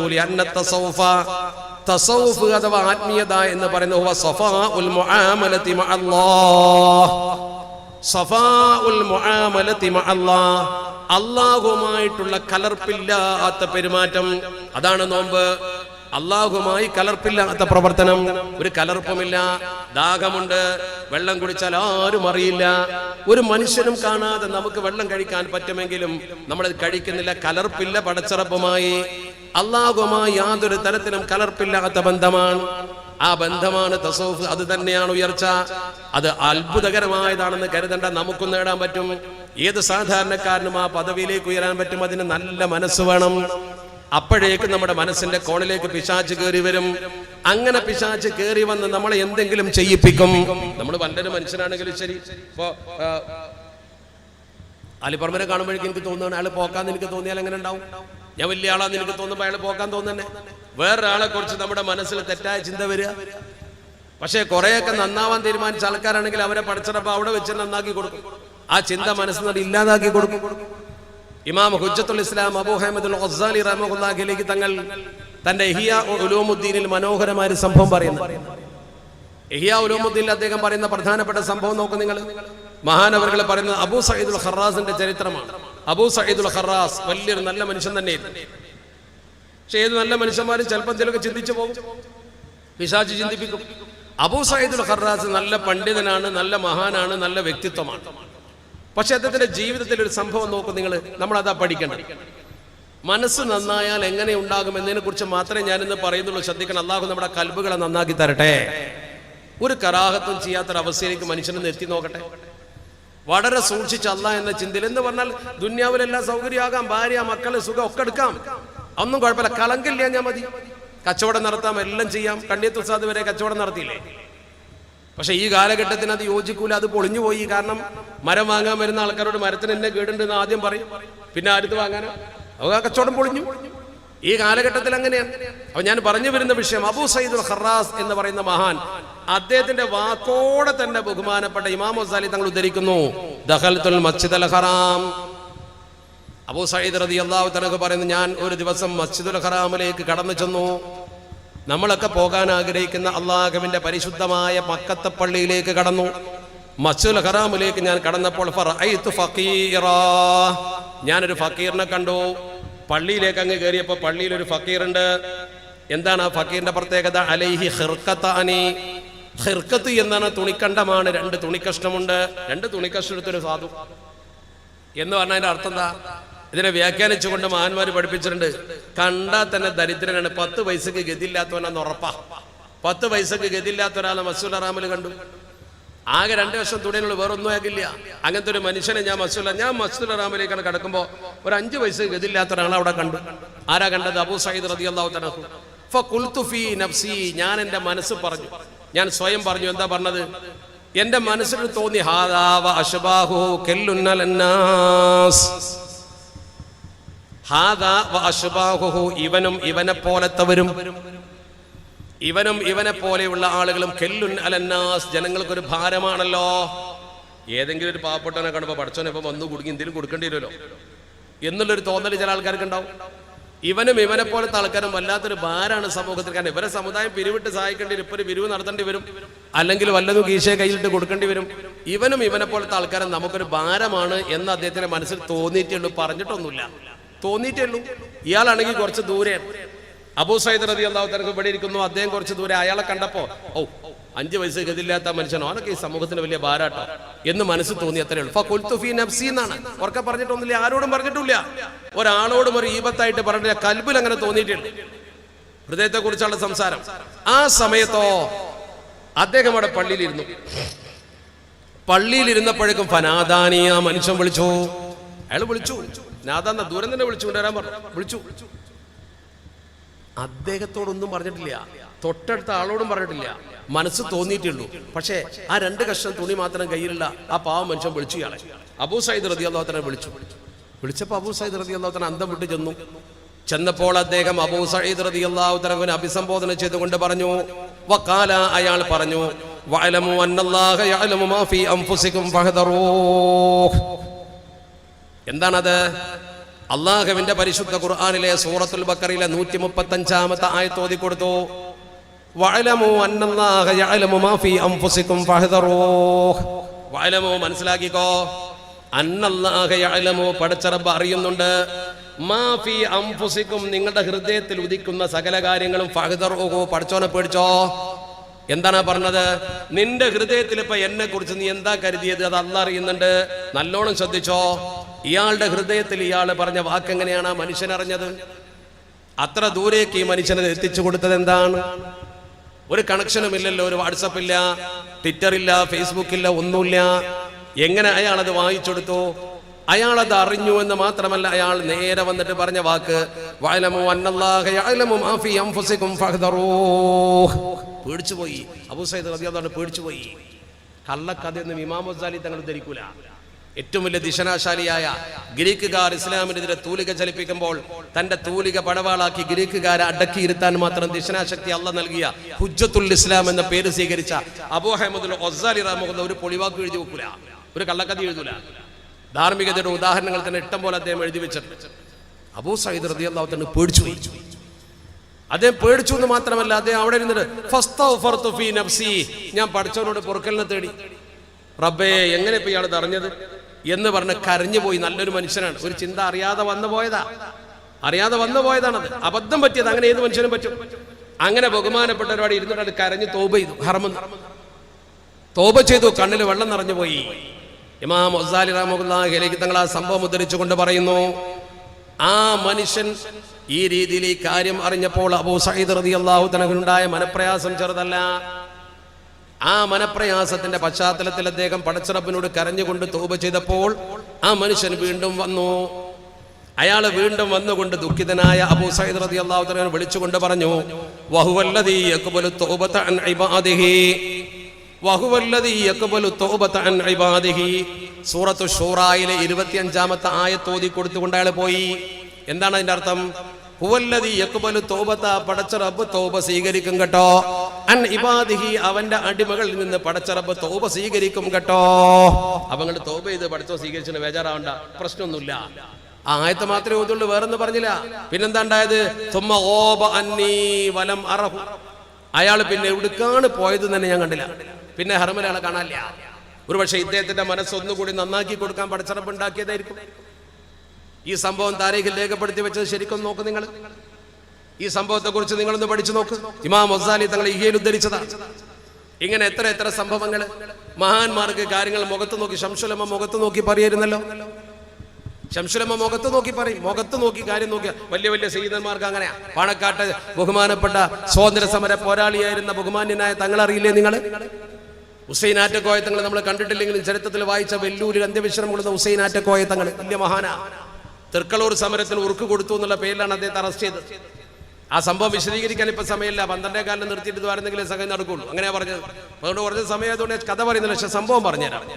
ഈ തൃക്കളൂർ സമരം എന്നതിന്റെ തുടക്കം തന്നെ ഒരു മുസ്ലിം സംഘടനത്തിൽ നിന്നാണ് തുടങ്ങുന്നത്. അതിന്റെ കാരണം എന്താ? കണ്ണഞ്ചേരി രാമനും ചോഴിക്കുട്ടിയും ജേട്ടനും അഞ്ചന്മാരുമാണ്. കുടുംബ സ്വത്തുന്ന അവകാശം കൃത്യമായി രാമന് കിട്ടാത്തത് കൊണ്ട് ജേട്ടനെന്ന് പാഠം പഠിപ്പിക്കണമെന്ന് രാമൻ തീരുമാനിച്ചു.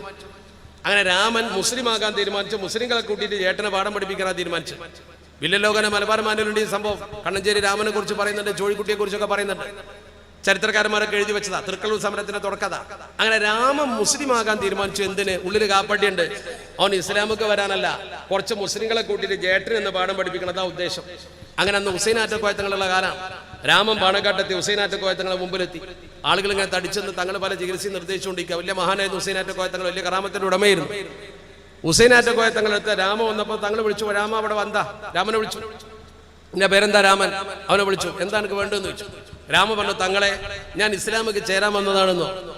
ഇസ്ലാമിക്ക് ചേരാൻ വന്നാന്ന് പറഞ്ഞാൽ ഗലിമല്ലി കൊടുക്കണത് ആവശ്യം. ഒരാൾ മുസ്ലിം ആകാൻ വന്നാൽ പിന്നെ അവിടെ കാത്തിക്കാൻ പാടില്ല. അങ്ങനെ രാമൻ വന്നിട്ട് തങ്ങളോട് പറഞ്ഞപ്പോൾ തങ്ങൾ രാമന്റെ മുഖത്തേക്കൊന്നും ഇങ്ങനെ നോക്കി, ഒറ്റ നോട്ടേ നോക്കിയുള്ളൂ. ആ ഒറ്റ നോട്ടത്തിൽ തങ്ങൾക്ക് മനസ്സിലായി പിന്നെ കൽബിൽ എന്തോ കുഴപ്പമുണ്ട്. ചരിത്ര പുസ്തകത്തിലുണ്ട്. തങ്ങൾ എന്താ പറഞ്ഞത് രാമനോട് തങ്ങൾ, രാമ ഇസ്ലാമിക്ക് ഇപ്പൊ ആളെ ചേർക്കണുണ്ടോ എന്ന് ഞാനൊന്ന് അന്വേഷിക്കട്ടെ, എന്നിട്ട് പറഞ്ഞുതരാം, അജി പോയിട്ട് വാന്ന. അങ്ങനെ പറഞ്ഞത് തങ്ങൾ. അപ്പൊ അവന്റെ മുഖത്ത് നോക്കിയപ്പോ തങ്ങൾക്ക് മനസ്സിലായി ഇവൻ ചേരാൻ വന്നത് നല്ലതല്ല. അങ്ങനെ തങ്ങൾ രസകരമായൊരു മറുപടി പറഞ്ഞു. മലപ്പുറത്ത് എത്തിയപ്പോൾ രാമനോട് ആരോ പറഞ്ഞു അങ്ങനെയൊന്നുമില്ല, തങ്ങൾ തന്നെ വിട്ടതാണെന്ന് പറഞ്ഞു. അപ്പൊ അവനെ തൊപ്പിയൊക്കെ വെച്ച മുസ്ലിമായി കുഴപ്പമുണ്ടാക്കി എങ്ങനെ ഈ പ്രശ്നം തുറക്കണേ വാക്യം പറയുന്നില്ല. അപ്പൊ ചുരുക്കത്തിൽ തങ്ങൾ എങ്ങനെ അവന്റെ മുഖത്ത് നോക്കിയിട്ട് ഈ സംഗതി കണ്ടത്? രാമന്റെ മുഖത്ത് നോക്കിയിട്ട് ബഹുമാനപ്പെട്ട തങ്ങളവറുകൾ വളരെ കൃത്യമായി വായിച്ചെടുത്തല്ലോ ഈ സംഭവം. എങ്ങനെയാണത്? അതാണ് മനസ്സിലാക്കേണ്ടത്. അതാണ് ഞാൻ തുടക്കത്തിൽ ലൗലാ അന്ന ശയാതീന യഹൂമൂന അലാ ഖുലൂബി ബനി ആദം ലനദറു ഇലാ മലകൂതിസ് സമാ. പൈശാചികമായ ഒരു വലയം നമ്മുടെ മനസ്സിന്റെ ചുറ്റും ഇല്ലായിരുന്നുവെങ്കിൽ, നമ്മുടെ കൽബുകൾക്ക് ചുറ്റും പൈശാചികമായ വലയമുണ്ട്, നമ്മുടെ ഹൃദയങ്ങൾക്ക് ചുറ്റും പൈശാചികമായ വലയം ഇല്ലായിരുന്നുവെങ്കിൽ, ആ വലയം ഇല്ലെങ്കിൽ തീർച്ചയായും നമ്മൾ മനസ്സിലാക്കണം, ആ ഹൃദയങ്ങൾക്ക് അത്ഭുതകരമായ വാനലോകത്തെ അള്ളാഹുവിന്റെ രേഖകൾ കാണാൻ പറ്റും, ലൗഹിലെ രേഖ കാണാൻ പറ്റും. ഉറപ്പാണ്. എന്താണ് വാക്ക് നോക്ക്, ലൗലാ അന്ന ശയാതീന യഹൂമൂന അലാ ഖുലൂബി ബനി ആദം. മനുഷ്യ ഹൃദയത്തിന് ചുറ്റും വട്ടമിട്ട് വിറക്കുന്ന പിശാചുക്കളില്ലെങ്കിൽ നമ്മുടെ കൽബിന് ചുറ്റും പിശാച കയറാൻ നേരം നോക്കി നിൽക്കുകയാണ്. എങ്ങനെ? അതിനെക്കുറിച്ച് മഹാന്മാർ വ്യാഖ്യാനിച്ച് പറഞ്ഞത് യഖഉദ്ദുബാബു അലൽ അവാനിൽ വസിഖാൻ. തസൂഫിന്റെ കിതാബിലുണ്ട്. യഖഉദ്ദുബാബ്, ഈച്ച വന്നിരിക്കൽ എവിടെയാണ്? അലൽ അവാനി. അവാനിയാണ് ആനിയത്തിന്റെ ജമ്മാണ്, പാത്രം. വസിഖ, ചളിയുള്ള പാത്രം. എരപ്പായ പെണ്ണുങ്ങൾക്ക് അറിയാലോ, നല്ല കഴുകി വെച്ച പാത്രത്തിൽ ഈച്ച വന്നിരുന്ന ഉടനെ പോകും, അധികം ഈച്ച വരൂല. നേരെ മറിച്ച് ഒരു എരപ്പായ പാത്രം വെച്ച് നോക്ക്, വൃത്തികെട്ടൊരു പാത്രം വെച്ച് നോക്ക്, ആ പാത്രത്തിൽ ഈച്ച വന്നിരുന്ന അറിയും. എന്താ കാരണം? അവാനിൽ വസിഹ, ചീത്ത പാത്രത്തിന്റെ ചുറ്റും ഈച്ച ഉണ്ടാവും. എന്ന പോലെ വൃത്തികെട്ട ഹൃദയത്തിൽ പിശാച് നല്ലോണം ഉണ്ടാവും. എത്ര മനോഹരമാണ് തസൂഫിന്റെ ആലിമീങ്ങൾ പറയുന്ന ഈ വാചകം നോക്ക് നിങ്ങൾ. മനസ്സിന് തെളിഞ്ഞാൽ എന്താ സംഭവിക്കണമെന്ന് പറയാൻ പറ്റൂല. രസകരമായ സംഭവമുണ്ട്. കിതാബ് ഇമാം ഖുർത്തുബി തങ്ങൾ ഉദ്ധരിച്ചതാ. രസകരമായ സംഭവമാണ്. തഫ്സീർ ഖുർത്തുബിയിലുണ്ട്. ഇമാമുന ഷാഫി റഹ്മത്തുള്ളാഹി അലൈഹി തങ്ങൾ നമ്മളെ മദ്ഹബിന്റെ ശൈഖ്. അതുപോലെ തന്നെ ഹനഫി മദ്ഹബിലെ പ്രഗത്ഭനായ പണ്ഡിതനാണ് മുഹമ്മദ് ബിൻ ഹസൻ ഷൈബാനി. മുഹമ്മദ് ബിൻ ഹസൻ ഷൈബാനി തങ്ങളും ഇമാം ഷാഫി തങ്ങൾ രണ്ടാളും മഹാപണ്ഡിതന്മാരാണ്. ഒന്നിനൊന്ന് മെച്ചപ്പെട്ട മഹാന്മാരാണ് രണ്ടും. ഒന്ന് ഹനഫി മദ്ഹബിലെ പണ്ഡിതൻ, ഒരു നമ്മുടെ ഇമാം ഷാഫി തങ്ങൾ. രസകരമായ സംഭവം താരീഖിൽ ഇമാം ഖുർത്തുബി തങ്ങൾ രസകരമായി ഉദ്ധരിക്കുന്നുണ്ട്. എന്താ സംഭവം? അന്നഹുമാ കാന, അവർ രണ്ടുപേരും നിൽക്കുകയായിരുന്നു ബിഫിനാഇൽ കഅബത്തി, രണ്ടാളും കഅബത്തിന്റെ ഒരു വാതിക്കാൻ നിൽക്കുകയാണ്. ശരിക്കും സംഭവം മനസ്സിലാക്കണം. ഇമാമുന ഷാഫി തങ്ങളും മുഹമ്മദ് ബിൻ നസർ ഷെയ്ബാനി തങ്ങളും രണ്ട് മഹാപണ്ഡിതന്മാർ കഅബത്തിന്റെ വാതിക്ക് ഇങ്ങനെ നിൽക്കുകയാണ്. എന്തോ ഒരു കാര്യത്തിന് വേണ്ടി അവിടെ ഇങ്ങനെ വന്നതാണ്. അവർ രണ്ടുപേരും ഒരുമിച്ച് കൂടി എന്തോ സംസാരിച്ചുകൊണ്ട് നിൽക്കുന്ന സമയത്ത് റജുലുൻ അലാ ബാബിൽ മസ്ജിദ്, ഒരാൾ വാതിക്ക് കൂടെ വന്നു, ഇവരടിയിൽ കൂടെ ഒരാളിന് വന്നു. അപ്പൊ ഒരാൾ മുന്നിലേക്ക് വന്നപ്പോൾ സാധാരണഗതിയിൽ നമ്മുടെ ഒരു അഭിപ്രായം പറയുമല്ലോ, ഇങ്ങനെ ഇയാൾ ഇങ്ങോട്ട് വന്നപ്പോൾ ആ സമയത്ത് കാല അഹദുഹുമ, രണ്ടാള് സംസാരിച്ച് നിൽക്കുകയാണ്. ഒന്ന് ഇമാമുന ഷാഫി തങ്ങൾ, ഒന്ന് മുഹമ്മദ് ഷെയ്ബാനി തങ്ങളാണ്. രണ്ടിൽ ഒരാൾ പറഞ്ഞു, ആരാ പറഞ്ഞെന്ന് പറയുന്നില്ല, രണ്ടിൽ ഒരാൾ പറഞ്ഞു, അവർ രണ്ടിൽ ഒരാൾ പറഞ്ഞു അറാഹു നജ്ജാറൻ, ഓ നല്ലൊരു ആശാരിയാണ്, ഇപ്പൊ പോയ ചങ്ങാതി നല്ലൊരു ആശാരിയാണ്, ആശാരിയാണ്. അപ്പൊ കാലലാഹറു മറ്റേ ആള് പറഞ്ഞു ബൽ ഹദ്ദാദൻ, ആശാരിയല്ല, ഓ നല്ല ഒരു ഇരുമ്പിന്റെ പണിക്കാരനാണ്, കൊല്ലനാണ്. ഒക്കെ പ്രശ്നമല്ലോ. മുഗലേശ്വരൻ പറഞ്ഞതാണ്, എനിക്ക് തോന്നുന്നു അവൻ നല്ലൊരു ആശാരിയാണ്. മറ്റേ ആള് പറഞ്ഞു അല്ല, നല്ലൊരു കൊല്ലനാണ്. അങ്ങനെ തന്നെ താരീഖിൽ ഇമാം ഖുർത്തുബി തങ്ങൾ ഉദ്ധരിച്ചത്. ഇത് രണ്ടും പറഞ്ഞപ്പോ എന്താ ഉണ്ടായത്? ഫതബാദറ മൻ ഹദറ, ഇവരെ രണ്ടാളെയും വർത്താനം കേട്ടൊരു നാടൻ കാക്ക അവിടെ നിൽക്കുന്നുണ്ട്. ഇയാള് കാരണം രണ്ട് മൂല്യമാര് തർക്കിക്കുമ്പോൾ ഏത് മൂല്യരാ ശരിയെന്ന് അറിയണല്ലോ, അവർ ഉറപ്പൊരു ആവശ്യമുണ്ടോ. അപ്പൊ ഇയാൾ എന്ത് ചെയ്തു? ഈ നാടനാള് ഇയാൾ തബാദറ മൻ ഹദറ, അവിടെ ഉണ്ടായിരുന്ന ഒരാൾ വേഗം ഓടിയിട്ട് അയാളെടുത്ത് പോയി. അയാളോട് ചോദിച്ചാൽ അറിയാലോ സംഗതി, അയാളോടാണ് ചോദിച്ചപ്പോ സംഗതി അറിയാലോ. ഇയാൾ വേഗം ഓടി അയാളെടുത്ത്, ആ റജുലിന്റെ അടുത്ത് കൂടി അയാളോട് പോയിട്ട് ചോദിച്ചു, നിങ്ങൾ എവിടെയാണ്, നിങ്ങൾ എന്താണ്, നിങ്ങളെ പണി എന്താണെന്ന് ചോദിച്ചു. അപ്പൊ അയാൾ പറഞ്ഞു, ഞാൻ എന്റെ നാട്ടുകാരനാണ്, ഇവിടെ ഞാൻ വന്നിട്ടുണ്ട്, ഇന്ന ആവശ്യത്തിനാണെന്ന് പറഞ്ഞു. നിങ്ങളെ ജോലി എന്താന്ന് ചോദിച്ചു. അയാൾ ഓപ്പൺ ആയിട്ട് പറഞ്ഞു, കുന്തു നജ്ജാറൻ, ഞാൻ എന്റെ നാട്ടിലൊരു ആശാരിയായിരുന്നു, അനൽ യോമ ഹദ്ദാദൻ, ഇവിടെ ഞാൻ ഇരുമ്പിന്റെ പണിക്കാരനാണ് പറഞ്ഞു. രണ്ടു മൂല്യമാരും ശരിയാണ്. ഞാൻ എന്റെ ജോലി ഞാൻ ആദ്യം ആശാരിയായിരുന്നു, ഇപ്പൊ ഞാൻ എടുക്കുന്ന പണി കൊല്ലപ്പണിയാണ്. അപ്പൊ രണ്ടാൾ പറഞ്ഞു ശരിയാണ്. എങ്ങനെ ഇത് രണ്ടാളും നോക്കിയപ്പോ എങ്ങനെ കിട്ടിയത്? ഇൽമുൽ ഫറാസത്തിന്റെ ഒരു സംഗതി ഉണ്ട്, മുഖത്ത് നോക്കിയിട്ട് കൽബ് കൊണ്ട് കാര്യം പറയാൻ പറ്റും. ഇതില്ലാത്ത സംഗതി ഒന്നും അല്ല, അതിൽ അത്ഭുതമൊന്നും തോന്നണ്ട എന്ന് കരുതി നിങ്ങൾ എല്ലാ വൃത്തികേടും വിശ്വസിക്കും വേണ്ട. അള്ളാഹുവിൽ മനസ്സ് നട്ട മഹത്തുക്കളായ ആളുകൾ, അള്ളാഹു റബ്ബുൽ ഇസ്സത്ത് ഒരു മനുഷ്യന് നൽകുന്ന ആ മനോവിശുദ്ധി കൊണ്ട് ചില കാര്യങ്ങൾ നോക്കിയാൽ അള്ളാഹുവിന്റെ തീരുമാനം മുഖത്ത് ഇങ്ങനെ നോക്കി പറയാൻ പറ്റും. എത്ര സംഭവമുണ്ട് താരീഖിൽ, എത്ര സംഭവം, എണ്ണിയാ തീരാത്ത സംഭവങ്ങളുണ്ട്. ആ സംഭവത്തിലേക്ക് നിങ്ങൾ ശ്രദ്ധ ക്ഷണിക്കുമ്പോൾ ഒരുപാട് പറയേണ്ടി വരും. ഉമറുൽ ഫാറൂഖ് റളിയല്ലാഹു തആല അൻഹു, ഉമറുൽ ഫാറൂഖ് തങ്ങൾ ഈ കാര്യത്തിൽ മഹാത്ഭുതമുള്ള ആളായിരുന്നു.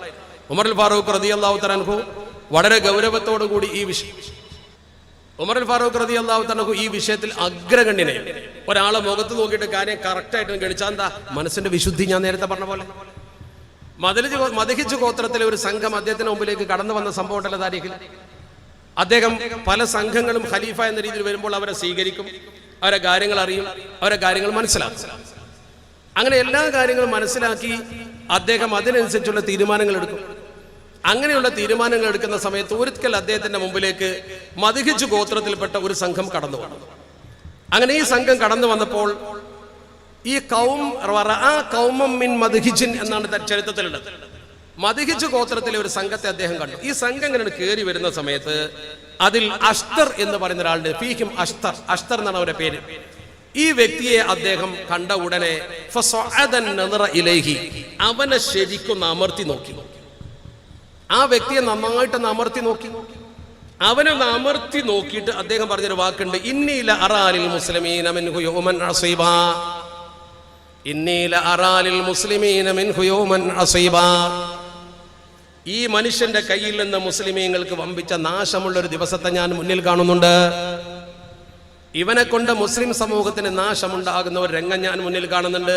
പച്ചയായിട്ടൊരു മനുഷ്യന്റെ മുഖത്ത് ഈ സംഭവം കാണുന്ന അദ്ദേഹം മറ്റുള്ളവരോട് പറയാം. ആൾക്കാർ അന്തം വിട്ടുപോയി. ആ കൂട്ടത്തിൽ വന്നൊരു മനുഷ്യൻ അത്രയും. ഉമറുൽ ഫാറൂഖ് റളിയല്ലാഹു തആലയുടെ കാലഘട്ടം കഴിഞ്ഞു, ഒന്നും സംഭവിച്ചില്ല. ആ കാലത്തൊന്നും സംഭവിച്ചില്ല. ഉസ്മാൻ ഇബ്നു അഫ്ഫാൻ റളിയല്ലാഹു തആലയുടെ കാലഘട്ടം വന്നു. ഉസ്മാൻ റളിയല്ലാഹു തആലയുടെ കാലഘട്ടത്തിൽ ഉസ്മാൻ റളിയല്ലാഹു തആല കൊല്ലാൻ വരെ കാരണമായ പ്രശ്നത്തിന്റെ തലക്കൽ കൂടി പിടിച്ചതുവനാണ്. എല്ലാ കലാപത്തിന്റെയും മുമ്പിൽ ഉണ്ടായിരുന്നു. വർഷങ്ങൾക്ക് മുമ്പ് ഉമർ തങ്ങൾ നോക്കി പറഞ്ഞ സംഗതിയാണ്. എങ്ങനെ അദ്ദേഹത്തിന് മുഖത്ത് നോക്കി കാണാൻ പറ്റി ഇങ്ങനെ ഉസ്മാൻ റളിയല്ലാഹു തആലയുടെ കാലത്ത് ഇവൻ കുഴപ്പക്കാരനാവും? അതാണ് ഞാൻ പറഞ്ഞത്, മനുഷ്യ മനസ്സുകളെ ശരിക്കും നോക്കി വിലയിരുത്താൻ നമുക്കും കഴിയും കൂട്ടരെ, നമ്മൾക്കും കഴിയും. ഒരു മനുഷ്യന്റെ മുഖത്ത് നോക്കി അവൻ ഒളിച്ചു വെച്ചിരിക്കുന്ന കാര്യങ്ങൾ എങ്ങനെ നമ്മൾ അത്രമാത്രം കറാഹത്ത് പോലും ചെയ്യാതെ സുന്നത്തുകൾ വർദ്ധിപ്പിച്ചുകൊണ്ട് പടച്ച റബ്ബിലേക്ക് അടുത്തുകൊണ്ട് നിങ്ങൾക്ക് നിൽക്കാൻ പറ്റുമോ? അങ്ങനെ നമ്മൾ നിന്നാൽ അള്ളാഹുവിലേക്ക് ഒരുപാട് മുന്നേറാൻ നമുക്ക് കഴിയും. അവിടെ നമുക്ക് സംഭവിക്കുന്നത് ഒരിക്കലും നമ്മൾ ആ രംഗത്തേക്ക് വരാത്തത് നമ്മുടെ മനസ്സ് ശുദ്ധമാകാത്തത് കൊണ്ടാണ്. അതിനൊരു കാര്യം വേണം, എല്ലാം അല്ലാഹുവിൽ നിന്നാണെന്നുള്ള ചിന്തയിൽ അത്തവക്കുലു നതീജത്തും മിൻ നതായിജിൽ ഈമാൻ എന്ന് പറഞ്ഞില്ലേ. ഒരു ഉറപ്പ് വേണം, പടച്ച റബ്ബുണ്ട് എന്നുള്ളൊരു ഉറപ്പ് വേണം. നമ്മളൊക്കെ നമ്മുടെ ബിൽഡിംഗ് നമ്മുടെ സമ്പത്തിന്മേൽ ആശ്രയിച്ച് നിൽക്കുന്ന ആളുകളാണ്. അങ്ങനെയല്ല, ഒരു പണിയും ചെയ്യാതിരിക്കുക എന്നുള്ളതിന്റെ അർത്ഥം അല്ലാഹുവിൽ ഭരമേൽപ്പിച്ച് നിൽക്കുന്ന ഒരു സ്വഭാവം നമുക്ക് വേണം. ഏറ്റവും ചുരുങ്ങിയത് ഇപ്പോൾ വലിയ പ്രതിസന്ധിയുള്ള സമയമാണ്. മാസ്കൊക്കെ നമ്മൾ മുഖത്ത് വെക്കും, പ്രൊട്ടക്ഷൻ ഗവൺമെന്റ് പറഞ്ഞപ്പോഴേക്കും. കൊറോണയെ പേടിച്ചിട്ടും പോലീസിനെ പേടിച്ചിട്ടും നമ്മൾ മാസ്ക് വെക്കും. ചിലർ പോലീസിനെ പേടിച്ച്, ചിലർ കൊറോണയെ പേടിച്ച്, രണ്ടും ഉണ്ടാവും. നിസ്കാരം വരെ നമ്മൾ വെട്ടിച്ചുരുക്കും. അങ്ങനെ നമ്മൾ വലിയ പ്രതിസന്ധിയിലാണ്. എന്നാൽ അല്ലാഹുവിൽ നിന്ന് പ്രൊട്ടക്ഷൻ കിട്ടുന്ന എന്ത് പണിയാണ് നമ്മളൊക്കെ എടുത്തിട്ടുള്ളത്? ഈ ഒരു മാസ്കിന്റെ തുണ്ട മാത്രം വെച്ചാൽ മതിയോ? അതിന്റെ ഉള്ളിലൂടെയും കയറും കൊറോണ, കോവിഡ് വൈറസ് എവിടെയും വരും. അല്ലാഹുവിന്റെ സംരക്ഷണം ഇല്ലെങ്കിൽ ഒരു രക്ഷയുണ്ടാവില്ല. ഏറ്റവും ചുരുങ്ങിയത് ചെറിയ ചെറിയ കാര്യങ്ങളെങ്കിലും അല്ലാഹുവിൽ ഭരമേൽപ്പിക്കുന്ന ഒരു പണിയെങ്കിലും എടുത്തുകൂടെ? നമുക്ക് അല്ലാഹുവിൽ ഭരമേൽപ്പിക്കാൻ അല്ലാഹ് പറഞ്ഞ കാര്യം ചെയ്യാൻ നമ്മൾ ചെയ്യൂലല്ലോ. അപ്പൊ ഞാൻ ചോദിക്കട്ടെ, നമ്മളൊക്കെ നമ്മുടെ വീട്ടിൽ നിന്ന് ഇറങ്ങിപ്പോകുന്ന ആൾക്കാരാ. നിങ്ങളെ വീട്ടിൽ നിന്ന് ഇറങ്ങുമ്പോൾ പ്രൊട്ടക്ഷന് വേണ്ടി അല്ലാഹ് പറഞ്ഞ റസൂൽ പറഞ്ഞ എന്തെങ്കിലും ഒരു കാര്യം ചെയ്തിട്ടുണ്ടോ? ഒന്ന് ആത്മാർത്ഥമായി പറയും. നിങ്ങളെ മനസ്സിനോട് ചോദിക്കുക. ഈ ഒരു മാസ്കിന്റെ കണ്ടവും ആ മാസ്കിന്റെ ഒരു തുണ്ടവും, അതല്ലെങ്കിൽ ഇവിടെ കയറുമ്പോഴുള്ള ഒരു സാനിറ്റൈസറും അത് വേണം. ഞാനത് വേണ്ടെന്ന് പറയുന്നില്ല, അനിവാര്യമാണ്. ആധുനിക വൈദ്യശാസ്ത്രത്തോട് ഒരിക്കലും ഇസ്ലാം എതിർന്നിട്ടില്ല. പക്ഷെ നിങ്ങൾ അല്ലാഹുവിന്റെ പ്രൊട്ടക്ഷൻ എന്തെങ്കിലും ചെയ്തോ? ഏറ്റവും ചുരുങ്ങിയത് ഒരു മനുഷ്യൻ വീട്ടിൽ നിന്ന് ഇറങ്ങുന്ന സമയത്ത് അല്ലാഹുവിന്റെ പുണ്യനബി പഠിപ്പിക്കുന്ന ഒരു വാചകമുണ്ട്. ശുദ്ധമനസ്കനായ മനുഷ്യനത് പറയും, അറിയാതെ പറയും, ഓർമ്മപ്പെടുത്താതെ പറയും.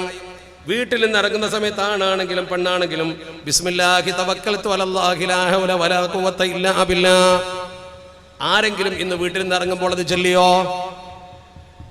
ഇല്ലെങ്കിൽ ഇനി മുതൽ നിങ്ങൾ ഇന്ന് തറാവീഹിന് ഇറങ്ങുമ്പോഴും അസ്ർ നിസ്കാരത്തിന് ഇറങ്ങുമ്പോഴും, സ്ത്രീകളാണെങ്കിൽ എന്ത് കാര്യത്തിന് പുറത്തിറങ്ങുമ്പോഴും, ഒരു നോമ്പ് സൽക്കാരത്തിന് പോവുകയാണെങ്കിലും, എന്തൊരു ഹജ്ജിന് പോകുമ്പോൾ മാത്രം ചൊല്ലാനുള്ളതല്ല ഇത്. ഹജ്ജ് ക്ലാസ്സിൽ ഇത് പഠിപ്പിക്കും, ആളുകൾ ചൊല്ലും. അവിടെ ആളുകൾ പേടിക്കുന്നത് എന്താണ്? ഹജ്ജ് നഷ്ടപ്പെട്ടാൽ 3.5 ലക്ഷം രൂപ പോകുന്നുള്ള പേടിയാണ്. നിസ്കാരം പോയാൽ പേടിയില്ല, നിസ്കാരത്തിന് പൈസ ഉണ്ടാവില്ല. ഹജ്ജിന്റെ പൈസ പോയി കിട്ടും, അത് പേടിച്ചിട്ടാണ്. അപ്പൊ നമ്മൾ മനസ്സിലാക്കേണ്ട കാര്യം, വീട്ടിൽ നിന്ന് ഇറങ്ങുമ്പോൾ ബിസ്മില്ലാഹി തവക്കൽതു അലല്ലാഹ് ലാ ഹൗല വലാ ഖുവത ഇല്ലാ ബില്ലാഹ് ഈ ദിക്ർ ചൊല്ലി ഇറങ്ങണേ. ഇന്ന് മുതൽ ആണും പെണ്ണും, ഇവിടെയുള്ള പണ്ഡിതന്മാരോടല്ല സാധാരണക്കാരോടാണ് ഞാൻ പറയുന്നത്.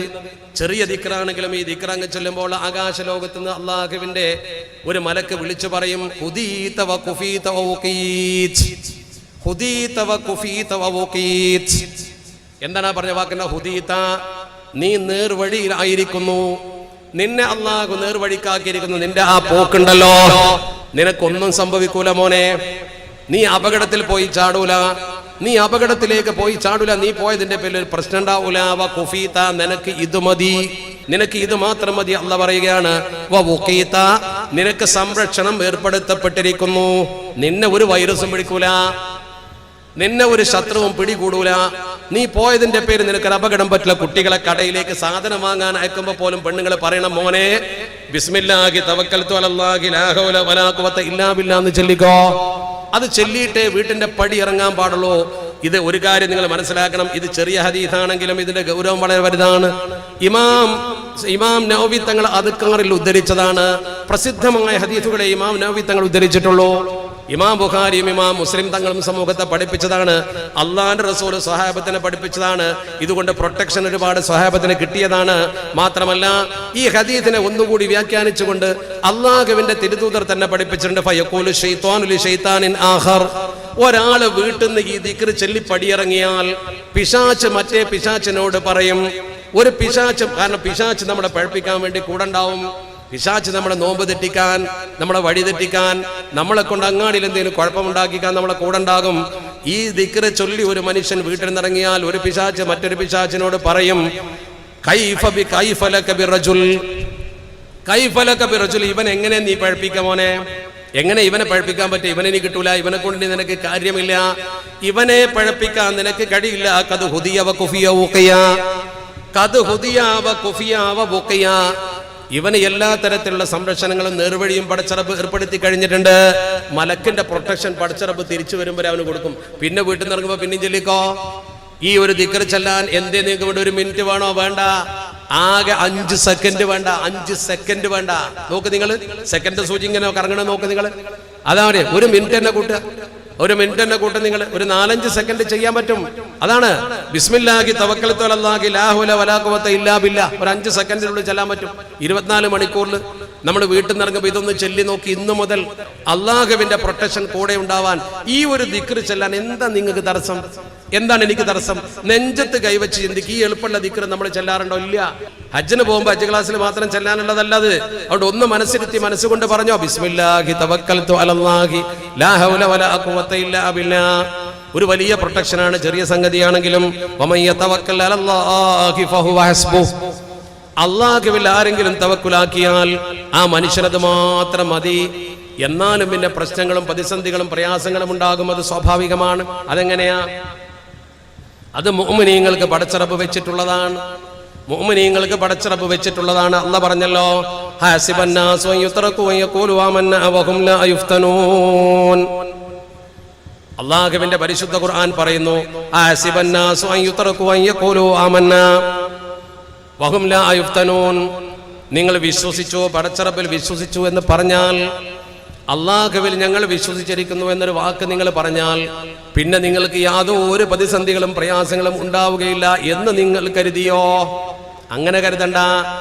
ഞാനൊരു വിശ്വാസിയാണ് എന്നതുകൊണ്ട്, എനിക്ക് പടച്ചറബിൽ വിശ്വാസമുണ്ട് എന്നതുകൊണ്ട് ഒരു പ്രതിസന്ധിയും പ്രയാസവും എനിക്ക് വരില്ല എന്ന തോന്നലേ വേണ്ട കേട്ടോ.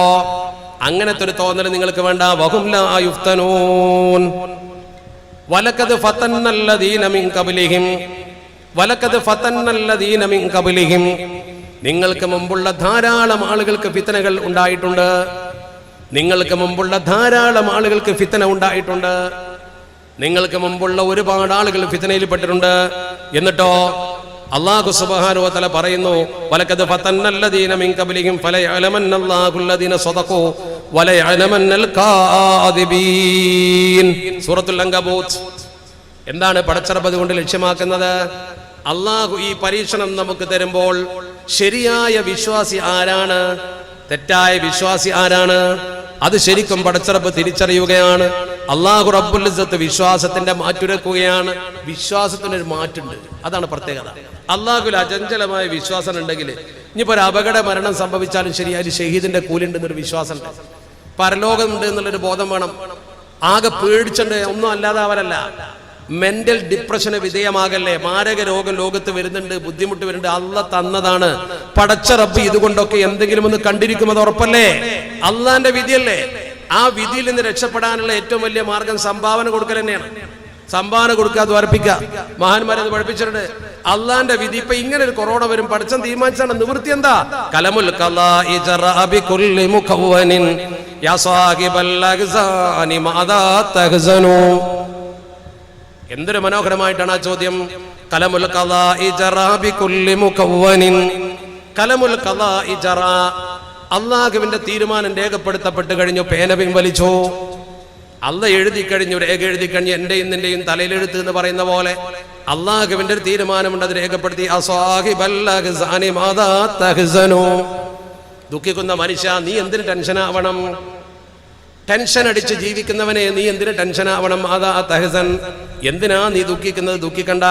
ഇത് കാന സഖതുക ലൈസ യജ്ലി ബുറാഹതൻ ഫരിളാക ബിൽ ബൽവാ അഹഖു വ അഹ്സനു. ഇൻകാന സഖതുക, നീ കുറെ ദേഷ്യം പിടിച്ചു എന്ന് വിചാരിച്ചിട്ട് ഇതെന്താ ഇങ്ങനെയെന്ന് ചോദിച്ചിട്ട്, അല്ലെ എന്തൊരു കാലമാണിത്, പടച്ചോൻ എടുക്കാതെ കൊണ്ടുപോകുന്നത് എന്നൊക്കെ ചോദിച്ച് നീ ഇങ്ങനെ ദേഷ്യം പിടിച്ചിട്ടോ ദുഃഖിച്ചിട്ടോ, ലൈസ യജ്ലി ബുറാഹതൻ, ഒരു റാഹത്ത് നിനക്ക് കിട്ടൂല. ലൈസ യജ്ലി ബുറാഹതൻ, ഒരു റാഹത്ത് കൊണ്ടുവരാൻ നിനക്ക് കഴിയില്ല. ഫരിളാക ബിൽ ബൽവാ അഹഖു വ അഹ്സനു. ഫരിളാക ബിൽ ബൽവാ, ഈ പ്രതിസന്ധികളിലും പ്രയാസത്തിലും ഇതൊക്കെ എൻ്റെ തമ്പുരാൻ തന്നതാണല്ലോ, എൻ്റെ റബ്ബ് തന്നതാണ്, എനിക്ക് പരലോകത്തിന് പ്രതിഫലം കിട്ടും എന്ന ഒരു ചിന്ത നിങ്ങളെ കൽബിലുണ്ടോ? അതാണ് ഏറ്റവും നല്ലത്. അതാണ് നിനക്ക് ഏറ്റവും യോജിച്ചത്.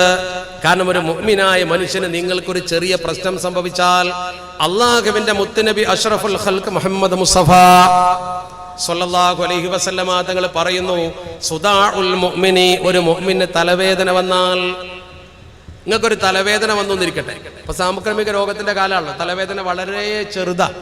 കോവിഡിനെ സംബന്ധിച്ച് നമ്മൾ നോക്കുമ്പോൾ തലവേദന വളരെ ചെറുതാ. സുദാഉൽ മുഅ്മിനി വ ശൗഖത്തുൻ യുശാഖുഹാ വശൗഖത്തുൻ യുഷാഖുഹ, ഒരു മുള്ള് നിങ്ങൾക്ക് കുത്തിയാൽ, നിങ്ങൾക്കൊരു മുള്ള് കുത്തി, അല്ലെങ്കിൽ നിങ്ങൾക്കൊരു തലവേദന വന്നു, ഔ ഷൈഉൻ യുഅദീഹി, നിങ്ങൾക്ക് വിഷമമുണ്ടാക്കുന്ന എന്തെങ്കിലും ഒരു സംഭവം നടന്നു, നിങ്ങൾക്കൊരു ചെറിയ ബുദ്ധിമുട്ടുണ്ടായി, എന്തെങ്കിലും ഒന്നും തടഞ്ഞു വീണു നേരിക്കാം, അല്ലെങ്കിൽ വെച്ചു കുത്തുമല്ല കാലം അങ്ങനെ വന്നു. എന്നാൽ അതൊരു ചെറുതാണെങ്കിലും മുള്ളുകുത്തിയാലും ശരി, അള്ളാഹുവിന്റെ റസൂൽ മുത്തുനബി പഠിപ്പിക്കുന്നു, യർഫഉല്ലാഹു ബിഹി യൗമൽ ഖിയാമത്തി ദറജതഹു, യർഫഉല്ലാഹു ബിഹി യൗമൽ ഖിയാമത്തി ദറജതഹു, നാളെ പരലോകത്ത് അവന്റെ പദവി പടച്ചറപ്പൊന്ന് ഉയർത്തും. ഈ ഒരു കാരണത്താൽ മാത്രമല്ല, വയുകഫിറു അൻഹു ബിഹാ ദുനൂബഹു, അതല്ലേ പ്രധാനം. വയുകഫിറു അൻഹു ബിഹാ ദുനൂബഹു, യുകഫിറു അല്ലാഹ് പൊറുക്കും, വയുകഫിറു അല്ലാഹ് പൊറുക്കും. ഈ ഒരു ചെറിയ അപകടം കൊണ്ട് പടച്ചറപ്പ് അവന്റെ ദോഷം പുറത്തു കൊടുക്കുമെന്ന് അഷ്റഫുൽ ഖൽഖ് മുത്ത് മുഹമ്മദ് മുസ്തഫ. അതല്ലേ മനുഷ്യന് ചെറിയ തെറ്റൊക്കെ മനുഷ്യന്റെ അടുത്ത് വരും, സ്വാഭാവിക. നമ്മളത് തെറ്റ് വരുന്ന സ്വാഭാവിക. ഹസൻ ബസരി റഹ്മത്തുള്ളാഹി അലൈഹി നിങ്ങൾ വലിയ സൂഫിയാണല്ലോ, മഹാൻ പറഞ്ഞൊരു വാക്കുണ്ട്, അതിൽ ഞാനും തെറ്റ് ചെയ്യാൻ നിൽക്കണ്ട. അദ്ദേഹം പറഞ്ഞൊരു വാക്കുണ്ട്, ലൗലം യുദ്നിബിൽ മുഅ്മിനു ലകാന യതീറു ത്വയ്റാന, ഒരു മുഅ്മിന്റെ കയ്യിൽ ഒരു തെറ്റും സംഭവിക്കാത്ത അവസ്ഥയാണെങ്കിൽ അവന് പറക്കാൻ പറ്റും, പക്ഷി പറക്കും പോലെ പറക്കാൻ പറ്റും. എവിടെയും അവന് വാനലോകത്ത് പറക്കുന്ന ഏത് വീടും പക്ഷിക്ക് പറന്നറിയാം.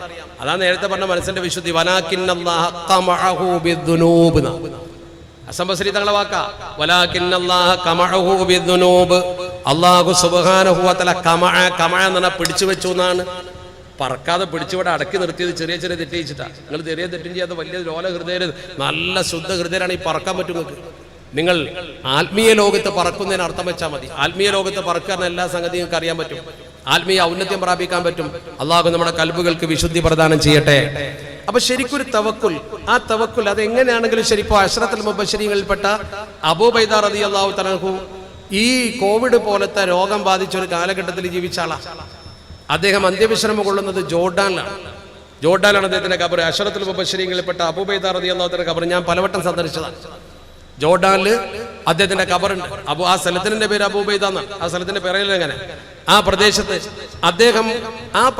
കോവിഡ്, ആ പ്രദേശത്ത് പ്ലാഗ് വർദ്ധിച്ചു വന്ന് പ്ലാഗ് ഒരു സാംക്രമിക രോഗമായി സ്വഹാബികൾ ആകെ മരിച്ചൊടുങ്ങുക. അവിടെ നിങ്ങൾ ചെന്ന് നോക്കിയാൽ കാണാൻ കഴിയും. ശുറഹ്ബീൽ ഇബ്നു ഹസൻ റളിയല്ലാഹു തആല ഒരു സൈന്യത്തിന്റെ നായകനാണ്. അദ്ദേഹത്തിന്റെ ഖബർ നിൽക്കുന്ന ഒരു പള്ളിയുണ്ട്. ആ പള്ളിക്കാട്ടിൽ എത്രയോ സ്വഹാബത്തിന്റെ ഖബറുണ്ട്. വലിയ സ്വഹാബത്തിന്റെ ഒക്കെ പ്ലാഗ് പിടിച്ച് മരിച്ചതാണ്. എല്ലാവരും പ്ലാഗ് പിടിച്ച് മരിച്ചതാണ്. അംവാസല പ്ലാഗ് എന്ന് തന്നെ പറയാം. അംവാസല പ്ലാഗ്, അതിൽപ്പെട്ട ഒരാളാണ് ബഹുമാനപ്പെട്ട അബൂബൈദ തങ്ങൾ. ഈ അബൂബൈദ റളിയല്ലാഹു തആല അൻഹു ഈ പ്ലാഗ് ബാധിത പ്രദേശത്ത് നിൽക്കുന്ന സമയത്ത് അദ്ദേഹം വലിയ ദിശനാശാലിയാണ്. സ്വർഗം കൊണ്ട് സന്തോഷ വാർത്ത അറിയിക്കപ്പെട്ട 10 ഒരാളാണ്. ഉമറുൽ ഫാറൂഖ് തങ്ങളാണ് ഭരിക്കുന്നത്. ഉമറുൽ ഫാറൂഖ് തങ്ങൾക്ക് ഈ വാർത്ത അറിഞ്ഞപ്പോൾ അബൂബൈദ റളിയല്ലാഹു തആല അവിടെ നിന്ന് എന്തെങ്കിലും കൊണ്ടുവരണം, അദ്ദേഹത്തെ അവിടെ നിൽക്കാൻ സമ്മതിക്കരുത്. അദ്ദേഹം ഒരു സൈന്യ സമേതം പോയത്, അദ്ദേഹത്തെ അവിടെ നിന്ന് തിരിച്ചു വിളിക്കണം. അതിനെന്താ ചെയ്തത്? ബഹുമാനപ്പെട്ട ഉമർ റളിയല്ലാഹു തആല അൻഹു വളരെ ഗൗരവത്തോടു കൂടി അദ്ദേഹത്തിന് ഒരു കത്തയച്ചു. ആ കത്തിൽ അദ്ദേഹം പറഞ്ഞ എന്താണ്? ആ കത്തിൽ ഉമർ റളിയല്ലാഹു തആല ആവശ്യപ്പെട്ട എന്താ? ആ കത്തിലെ വാചകം ഇങ്ങനെയാണ്: ഇന്നി ബദത്ലി ഇലൈക ഹാജത്തുൻ ലാ ഗിനാബി ഇൻദക ലാ ഗിനാബി അൻക. അദ്ദേഹം പറയുകയാണ്, ആ വാചകം നോക്ക് നിങ്ങൾ. ഇന്നി ബദത്ലി ഇലൈക ഹാജത്തുൻ ലാ ഗിനാലി അൻക ഫിഹാ. നിങ്ങൾ ഈ കത്തൊന്ന് വായിക്കണം. കത്ത് വായിച്ചിട്ട് നിങ്ങളവിടെ അത്യാവശ്യമുണ്ട്. മദീനയിൽ ഇപ്പം നിങ്ങൾ ആവശ്യമുണ്ട്. ഇവിടെ ഫഇന്നതാക കിതാബി ലൈലൻ ഫഇന്നി അഅസിമു അലൈക. ഈ കത്ത് എപ്പോഴാണോ നിങ്ങളെ കയ്യിൽ കിട്ടിയത്, ഈ കത്ത് നിങ്ങളെ കയ്യിൽ കിട്ടിയത് രാത്രിയാണെങ്കിൽ ഫഇന്നി അഅസിമു അലൈക അല്ലാ തുസ്ബിഹ, നേരം വെളുക്കാൻ നിൽക്കരുത്. എൻ്റെ ഈ കത്ത് നിങ്ങളെ കയ്യിൽ കിട്ടിയാൽ നേരം വെളുക്കാൻ നിൽക്കരുത്, അപ്പം തന്നെ പുറപ്പെടണം. അങ്ങനെ പറഞ്ഞ അപ്പം തന്നെ പുറപ്പെടണം. ഹത്താ തർക്കബ ഇലയ്യ, നിങ്ങൾ ഇങ്ങോട്ട് യാത്ര ചെയ്യണം. ഫഇന്നതാക കിതാബി ഇലൈല, എന്റെ ഈ കത്ത് രാത്രിയാണ് കിട്ടുന്നെങ്കിൽ അപ്പം തന്നെ പുറപ്പെടണം. വഇന്നതാക നഹാറ, പകൽ സമയത്ത് എൻ്റെ ഈ കത്ത് കിട്ടിയാൽ ഫഇന്നി അഅസിമു അലൈക അല്ലാ തുംസി ഹത്താ തർക്കബ ഇലയ്യ, നേരം സന്ധ്യയാകാൻ കാത്തു നിൽക്കാതെ ഉടനെ പുറപ്പെടണം. എന്ന് പറഞ്ഞാൽ എന്താണ്? കത്ത് കിട്ടിയാൽ ഉടനെ പോന്നോളണം. രാത്രി കത്ത് കിട്ടിയാൽ നേരം വെളുക്കോളം നിൽക്കാൻ പാടില്ല. പകല് കത്ത് കിട്ടിയാൽ രാത്രിയാവോളം നിൽക്കാൻ പാടില്ല. ഈ കത്തിന്റെ ശൈലി കണ്ടപ്പോൾ ബുദ്ധിമാനായ അബൂബൈദ തങ്ങൾക്ക് മനസ്സിലായി, ഇതിപ്പോ മദീനത്ത് ഇന്ന വലിയ ആവശ്യമായിട്ടൊന്നും അല്ല. ഉമർ തങ്ങൾ മദീനത്ത് ഈ കത്ത് കൊടുത്തയച്ചില്ല, ഞാനിവിടെ പ്ലാഗിൽ മരിക്കും, അപ്പൊ എന്നെ രക്ഷപ്പെടുത്താനുള്ള പണിയാണ്. ഈ സ്വഹാബത്തിനെ മുഴുവൻ പെട്ടേച്ച് ഞാനിങ്ങനെ പോവാ. അവിടെയാണ് തവക്കുൽ. അദ്ദേഹം ചെയ്ത പണി എന്താണ്? അദ്ദേഹം ഒരു മറുപടി എഴുതി. എന്താണ് ആ മറുപടി? വളരെ വേദനാജനകമായ ഒരു മറുപടി അദ്ദേഹം എഴുതി. യാ അമീറുൽ മുഅ്മിനീൻ, ഇസ്ലാമിന്റെ ഭരണാധികാരി, അങ്ങേക്ക് ഞാൻ മറുപടി തരുന്നു. ഖദ് അറഫ്തു ഹാജതക ഇലയ്യ, എന്നെ അവിടെ ആവശ്യമുണ്ട് എന്ന നിങ്ങളുടെ കാര്യം ഞാൻ മനസ്സിലാക്കി. ഫഇന്നീ ഫീ ജുന്ദിൻ മിനൽ മുസ്ലിമീൻ, ഞാനൊരു മുസ്ലിം സൈന്യത്തിന്റെ നടുക്കാണ്, ഒരു സൈന്യത്തെ നയിച്ചു കൊണ്ടുവന്നവനാണ് ഞാൻ. വലാ അജ്ദു ബിനഫ്സി റഅബതൻ അനില്ലദീ യുസീബുഹും, ഇവർക്കൊക്കെ ഒരു അപകടം വരുമ്പോൾ അതിൽ നിന്ന് രക്ഷപ്പെടാൻ ഞാൻ ആഗ്രഹിക്കുന്നില്ല. ഇവർക്ക് അപകടം വരും, വലിയൊരു മുസീബത്ത് വരാൻ പോകുന്നുണ്ട്, എനിക്കറിയാം. ഇവിടെ വലിയൊരു രോഗം ബാധിക്കുക. വലാ ഉരീദു ഫിറാഖഹും ഹത്താ യഖ്ദിയല്ലാഹു ഫിയ്യ വഫീഹിം അംറുഹു, അള്ളാഹു അവന്റെ തീരുമാനം അവർക്കും എനിക്കും ഒരുപോലെ ബാധകമാക്കുന്നത് വരെ ഞാൻ അവരെ വിട്ടുപിരിയാൻ ആഗ്രഹിക്കുന്നില്ല ഖലീഫ. ഞാൻ ഇവരെ കൊണ്ടുവന്ന് സൈന്യത്തിന്റെ നടുക്ക് നിർത്തിയിട്ട് ഞാൻ അവരെ ഇട്ടേച്ച് പോരാൻ ആഗ്രഹിക്കുന്നില്ല. മരിക്കുന്നെങ്കിൽ ഞങ്ങൾ ഒന്നിച്ചു മരിക്കും, രക്ഷപ്പെടുന്നെങ്കിൽ ഞങ്ങൾ ഒന്നിച്ചു മരിക്കും. ഫൈദാ അതാക കിതാബി ഹാദാ, എന്റെ ഈ മറുപടി കത്ത് നിങ്ങൾക്ക് കിട്ടിക്കഴിഞ്ഞാൽ നിങ്ങൾ എന്ത് ചെയ്യണം? ഫഹല്ലിൽനീ മിൻ അസ്മിക, നിങ്ങളുടെ ആ തീരുമാനത്തിൽ നിന്ന് എന്നെ ഒന്ന് അഴിച്ചു തരണം, എന്നെ ഒഴിവാക്കി തരണം. വഅ്ദൻ ലീ ബിൽ ബഖാ, എനിക്ക് ഇവിടെ നിൽക്കാനുള്ള സമ്മതം അങ്ങ് തരണം ഖലീഫ. കണ്ടോ, രോഗം ബാധിച്ചവരുടെ നടുക്ക് നിൽക്കാനാണ് അനുമതി ചോദിക്കുന്നത്. നമ്മുടെ രോഗം ബാധിച്ച സ്ഥലത്ത് പോകരുത് എന്നാണ്. അത് ഇസ്ലാമിന്റെ ഖലീഫ മഹാനായ അബൂബൈദ തങ്ങൾക്കൊരു ഇളവ് പറത്തുകൊണ്ട് പറയുകയാണ്. സാധാരണ നബിത്തങ്ങൾ പറഞ്ഞത് അങ്ങനത്തെ ഒരു സാംക്രമിക രോഗം ഒരു സ്ഥലത്ത് വായിച്ചാൽ അവിടുന്ന് ആരും പോരുന്നു, അങ്ങോട്ടാരും പോരുന്ന. അവിടുന്ന് ഒരാൾ വേറെ സ്ഥലത്ത് പോയാൽ പടരും, അവിടേക്ക് ഒരാൾ വന്നാൽ അവനും പടരും. അതെന്നെ സാമൂഹിക അകലം. ഒരാൾ രോഗം ബാധിച്ച സ്ഥലത്തേക്ക് പോകാൻ പാടില്ല, രോഗം പരത്തുന്ന ആൾക്കാർ നമ്മളാകാൻ പാടില്ല, മുസ്ലിങ്ങളെ കൊണ്ട് രോഗം പരത്തിന്ന് വരരുത്. പക്ഷെ ഇവിടെ അബൂബൈദ തങ്ങൾക്കൊരു ഇളവ് കൊടുത്തുകൊണ്ട് നിങ്ങളിവിടെ അത്യാവശ്യം നിങ്ങളൊന്ന് വേണം പോരണമെന്ന് പറഞ്ഞ് കത്തയച്ചപ്പോൾ അദ്ദേഹത്തിന് മനസ്സിലായി ഇതെന്നെ രക്ഷിക്കാനാണ്. അപ്പൊ അദ്ദേഹം പറഞ്ഞെന്താ, തവക്കുലാക്കിക്കൊണ്ട് അദ്ദേഹം പറഞ്ഞു, ഒരു നിലക്കും ഞാൻ വരൂല, എനിക്ക് ഈ സൈന്യത്തെ വിട്ടേച്ച് പോരാൻ വയ്യ, ഞാൻ ഇവർക്കിടയിൽ ഒരുവനാണ്, അതുകൊണ്ട് അമീർ അങ്ങനെക്ക് സമ്മതം തരണം. എന്താ പറഞ്ഞ വാക്ക് നോക്ക്, കരളിലിപ്പിക്കുന്ന വാക്ക്, ബിൽ ബഖാ, എനിക്കിവിടെ നിൽക്കാനുള്ള അനുമതി അങ്ങ് തരണം ഖലീഫ. അവസാനം ഖലീഫക്കൊന്നും പറയാൻ പറ്റില്ല. അങ്ങനെ ഉമറുൽ ഫാറൂഖ് തങ്ങൾ പള്ളിയിരിക്കുമ്പോൾ ഫലമ്മാ ഖറഅ ഉമറുൽ കിതാബ്, ദൂതൻ ഈ കത്ത് കൊണ്ടുവന്ന മദീനത്തെ പള്ളിയിൽ കൊടുത്തു. ഉമറുൽ ഫാറൂഖ് റളിയല്ലാഹു തആല അൻഹു പള്ളിയിലിരിക്കുമ്പോൾ ഈ കത്ത് കൊണ്ടുവന്ന് കൊടുത്തു. അംവാസിൽ നിന്നുള്ള, ജോർഡാനിൽ നിന്നുള്ള കത്താണ്, ഷാമിൽ നിന്നുള്ള കത്താണ്. ആ കത്ത് അദ്ദേഹം വായിച്ചപ്പോൾ ബക്കാ ഹത്താ ഫാദത ഐനാഹു, രണ്ട് കണ്ണും ഇങ്ങനെ നിറഞ്ഞു ഒഴുകും പോലെ കരഞ്ഞു. രണ്ട് കണ്ണിൽ നിന്നും വെള്ളം ഇങ്ങനെ ഒഴുകുന്നത് പോലെ മഹാനവറുകൾ പൊട്ടിക്കരഞ്ഞു. ഫഖാല ലഹു മൻ ഇൻദഹു, ആ കൂട്ടത്തിലുണ്ടായിരുന്ന സദസ്സിലെ ഒരാൾ ഉറക്കെ ചോദിച്ചു, ലിശിദ്ദതി ബുകാഇഹി, ഉമർ തങ്ങളെ കരച്ചിലിന്റെ ഗൗരവം കണ്ടുകൊണ്ട് ചോദിച്ചു, ഉമർ തങ്ങളെ, അമാത അബൂ ഉബൈദത യാ അമീറൽ മുഅ്മിനീൻ, അമാത അബൂ ഉബൈദത യാ അമീറൽ മുഅ്മിനീൻ, അമീറുൽ മുഅ്മിനീൻ അബൂ ഉബൈദ തങ്ങൾ മരിച്ചുപോയോ? ഇസ്ലാമിന്റെ അശ്റത്തുൽ മുബശ്ശിരീങ്ങളിൽപ്പെട്ട ഒരാൾ മരിച്ചുപോയോ? ബഹുമാനപ്പെട്ട അമീർ പറഞ്ഞു, ഖലീഫ പറഞ്ഞ എന്താണ്? വലാകിന്നൽ മൗത ഖരീബ്, മരിച്ചിട്ടില്ല, മരണം അടുത്തെത്തിയിരിക്കുന്നു, അദ്ദേഹം മരിക്കുന്ന ഉറപ്പാണ്, അതുകൊണ്ടാണ് ഞാൻ കരഞ്ഞത്. കണ്ടോ, ആ പ്രതിസന്ധി ഘട്ടത്തിലും തന്റെ സഹപ്രവർത്തകരെ കൈവിടാതെ മനോഹരമായി ദീൻ ഉയർത്തിപ്പിടിച്ചുകൊണ്ട് അബൂ ഉബൈദ റളിയല്ലാഹു തആല അവിടെ നിന്നു. അതൊരു അസ്മാണ്. നമ്മളോട് പറഞ്ഞെന്താ, അങ്ങനെയൊന്നുമല്ല. നമ്മുടെ സ്ഥലത്ത് നിൽക്കാൻ രോഗം ബാധിച്ചാൽ അവിടെ നിൽക്കണം എന്നാ. അങ്ങനെ രോഗം ബാധിച്ച് നീ അഥവാ പെടുകയാണെങ്കിലോ നമ്മൾ പെട്ടെ എല്ലാം എന്ത് ചെയ്യാനാ? നമ്മളവിടെ ബേജാറായി ആകപ്പാടെ പലായനം ചെയ്യേണ്ട ഗതിയൊന്നുമില്ല. ഇസ്ലാം ഈ ആളുകൾക്ക് ഷഹീദിന്റെ കൂലി കൊടുക്കുന്നതാണ്. അങ്ങനെ താവൂസ്, ആ അംവാസിലെ താവൂലിൽ മരിച്ച ആൾക്കാരുണ്ട്. അതുപോലുള്ള സാംക്രമിക രോഗത്തിലാണ് മരിച്ച ഷഹീദാണ്. അപ്പൊ ഒരാൾ കോവിഡ് പിടിച്ച് മരിച്ചു എന്ന് വിചാരിച്ചാൽ അയാൾ മോശക്കാരനെന്ന് കരുതണ്ട, അയാൾ തെറ്റിയതാണെന്ന് കരുതണ്ട. നമ്മുടെ ജീവിതത്തിൽ അങ്ങനെ വല്ലതും സംഭവിച്ചാൽ അല്ലാഹു റബ്ബുൽ ഇസ്സത്ത് നമ്മളെ കാത്തു രക്ഷിക്കട്ടെ. പക്ഷേ ഇസ്ലാം ഒരുപാട് പ്രൊട്ടക്ഷൻ നടപടിക്രമങ്ങൾ പഠിപ്പിച്ചിട്ടുണ്ട്. ആരോഗ്യപരമായ നടപടിക്രമങ്ങളൊക്കെ നമ്മൾ സ്വീകരിക്കണം. അതോടൊപ്പം മനസ്സ് വിശുദ്ധമാകണം. നല്ല മനസ്സുണ്ടോ, നല്ല മനസ്സ് വെച്ച് ദ്വാരനാ തന്നെ അല്ല കേൾക്കുകയും നമ്മൾ ദ്വാരനാ, നമ്മളിപ്പോ എത്ര ദ്വാരക്കണത് എന്ന് നാസിലത്തിന്റെ കുനൂത്ത് തുടങ്ങി നമ്മൾ. പക്ഷെ എന്തുകൊണ്ട് സ്വീകരിക്കപ്പെടുന്നില്ല? വിശുദ്ധരല്ല പലരും നമ്മുടെ കൂട്ടത്തിൽ. നന്മ നിറഞ്ഞ ആളുകളുടെ കുറവുണ്ട്. അതാണ് മൂസ നബി അലൈഹി സ്വലാത്തു വസ്സലാം കൗമിനെ വെച്ച് ദ്വാരുന്ന പോലെയാണ്. മൂസാ നബി കൗമിനെ വെച്ച് ദ്വാരുന്നല്ലോ, വീണ്ടും ദ്വാരുന്നല്ലോ, മഴ പെയ്തില്ലല്ലോ. മഴയ്ക്ക് വേണ്ടി ഇതുപോലെ ഗ്രൗണ്ടിൽ ഒരുമിച്ച് കൂടി ദ്വാരുന്നിട്ട് പലപ്പോഴും നിങ്ങൾ കേട്ടതായിരിക്കും. മൂസാ നബിനോട് അല്ലാഹു പറഞ്ഞു, മൂസാ നബി നിങ്ങൾ ദ്വാരുന്നോളൂ എന്ന് പറഞ്ഞു. ദ്വാരുന്നു. 3 വട്ടം ജനങ്ങളെ കൂട്ടിപ്പിടിച്ചിട്ട് ബഹുമാനപ്പെട്ട മൂസ നബി അലൈഹി സ്വലാത്തു വസ്സലാം ജനങ്ങളെ കൂട്ടിപ്പിടിച്ചിട്ട് പടച്ച റബ്ബിനോട് ദുആ ചെയ്തു, അല്ലാഹുവേ അല്ലാഹുവേ ഞങ്ങൾക്ക് നീ മഴ തരണേ. മഴ കൊടുത്തില്ല. മൂസാ നബി വേഗം ചോദിച്ചു, പടച്ചോനെ ഇത്രയൊക്കെ ദ്വാരുന്നിട്ട് മഴ തരാതെ പിന്നെന്താന്ന് ചോദിച്ചു. അല്ലാഹ് പറഞ്ഞു, മൂസാ നബിയെ നിങ്ങൾക്ക് മഴ തരൂല. ഇന്ന ഫീക്കും നമ്മാമ, ഒരു നമീമത്ത് പറയുന്ന ആളാ കൂട്ടത്തിലുണ്ട്, ഒരു കുരുത്തക്കെട്ടുണ്ട്, ഓനെ വെച്ച് ദ്വാർന്നാൽ കിട്ടൂല. അങ്ങനെ ഒരു കുഴപ്പമുണ്ട്. ഒരു സദസ്സിൽ മോശപ്പെട്ട ആളുണ്ടെങ്കിൽ അയാളെ വെച്ച് ദ്വാർന്നാൽ കിട്ടൂല. ഉത്തരം റഹ്മത്ത് കിട്ടൂല. കാത്തി ഒരു റഹ്മുണ്ടായാൽ മതി. കുടുംബബന്ധം മുറിച്ച പെണ്ണുങ്ങളൊക്കെ ശ്രദ്ധിച്ചോ, കുടുംബബന്ധം മുറിച്ച ഒരാൾ ഈ സദസ്സിലുണ്ടെങ്കിൽ ദ്വാർന്നിട്ട് ഒരു കാര്യമില്ല, ആര് ദ്വാർന്നിട്ട് കാര്യമില്ല. കുടുംബബന്ധം മുറിച്ച ആൾ സദസ്സിലുണ്ടെങ്കിൽ റഹ്മത്ത് വരൂല.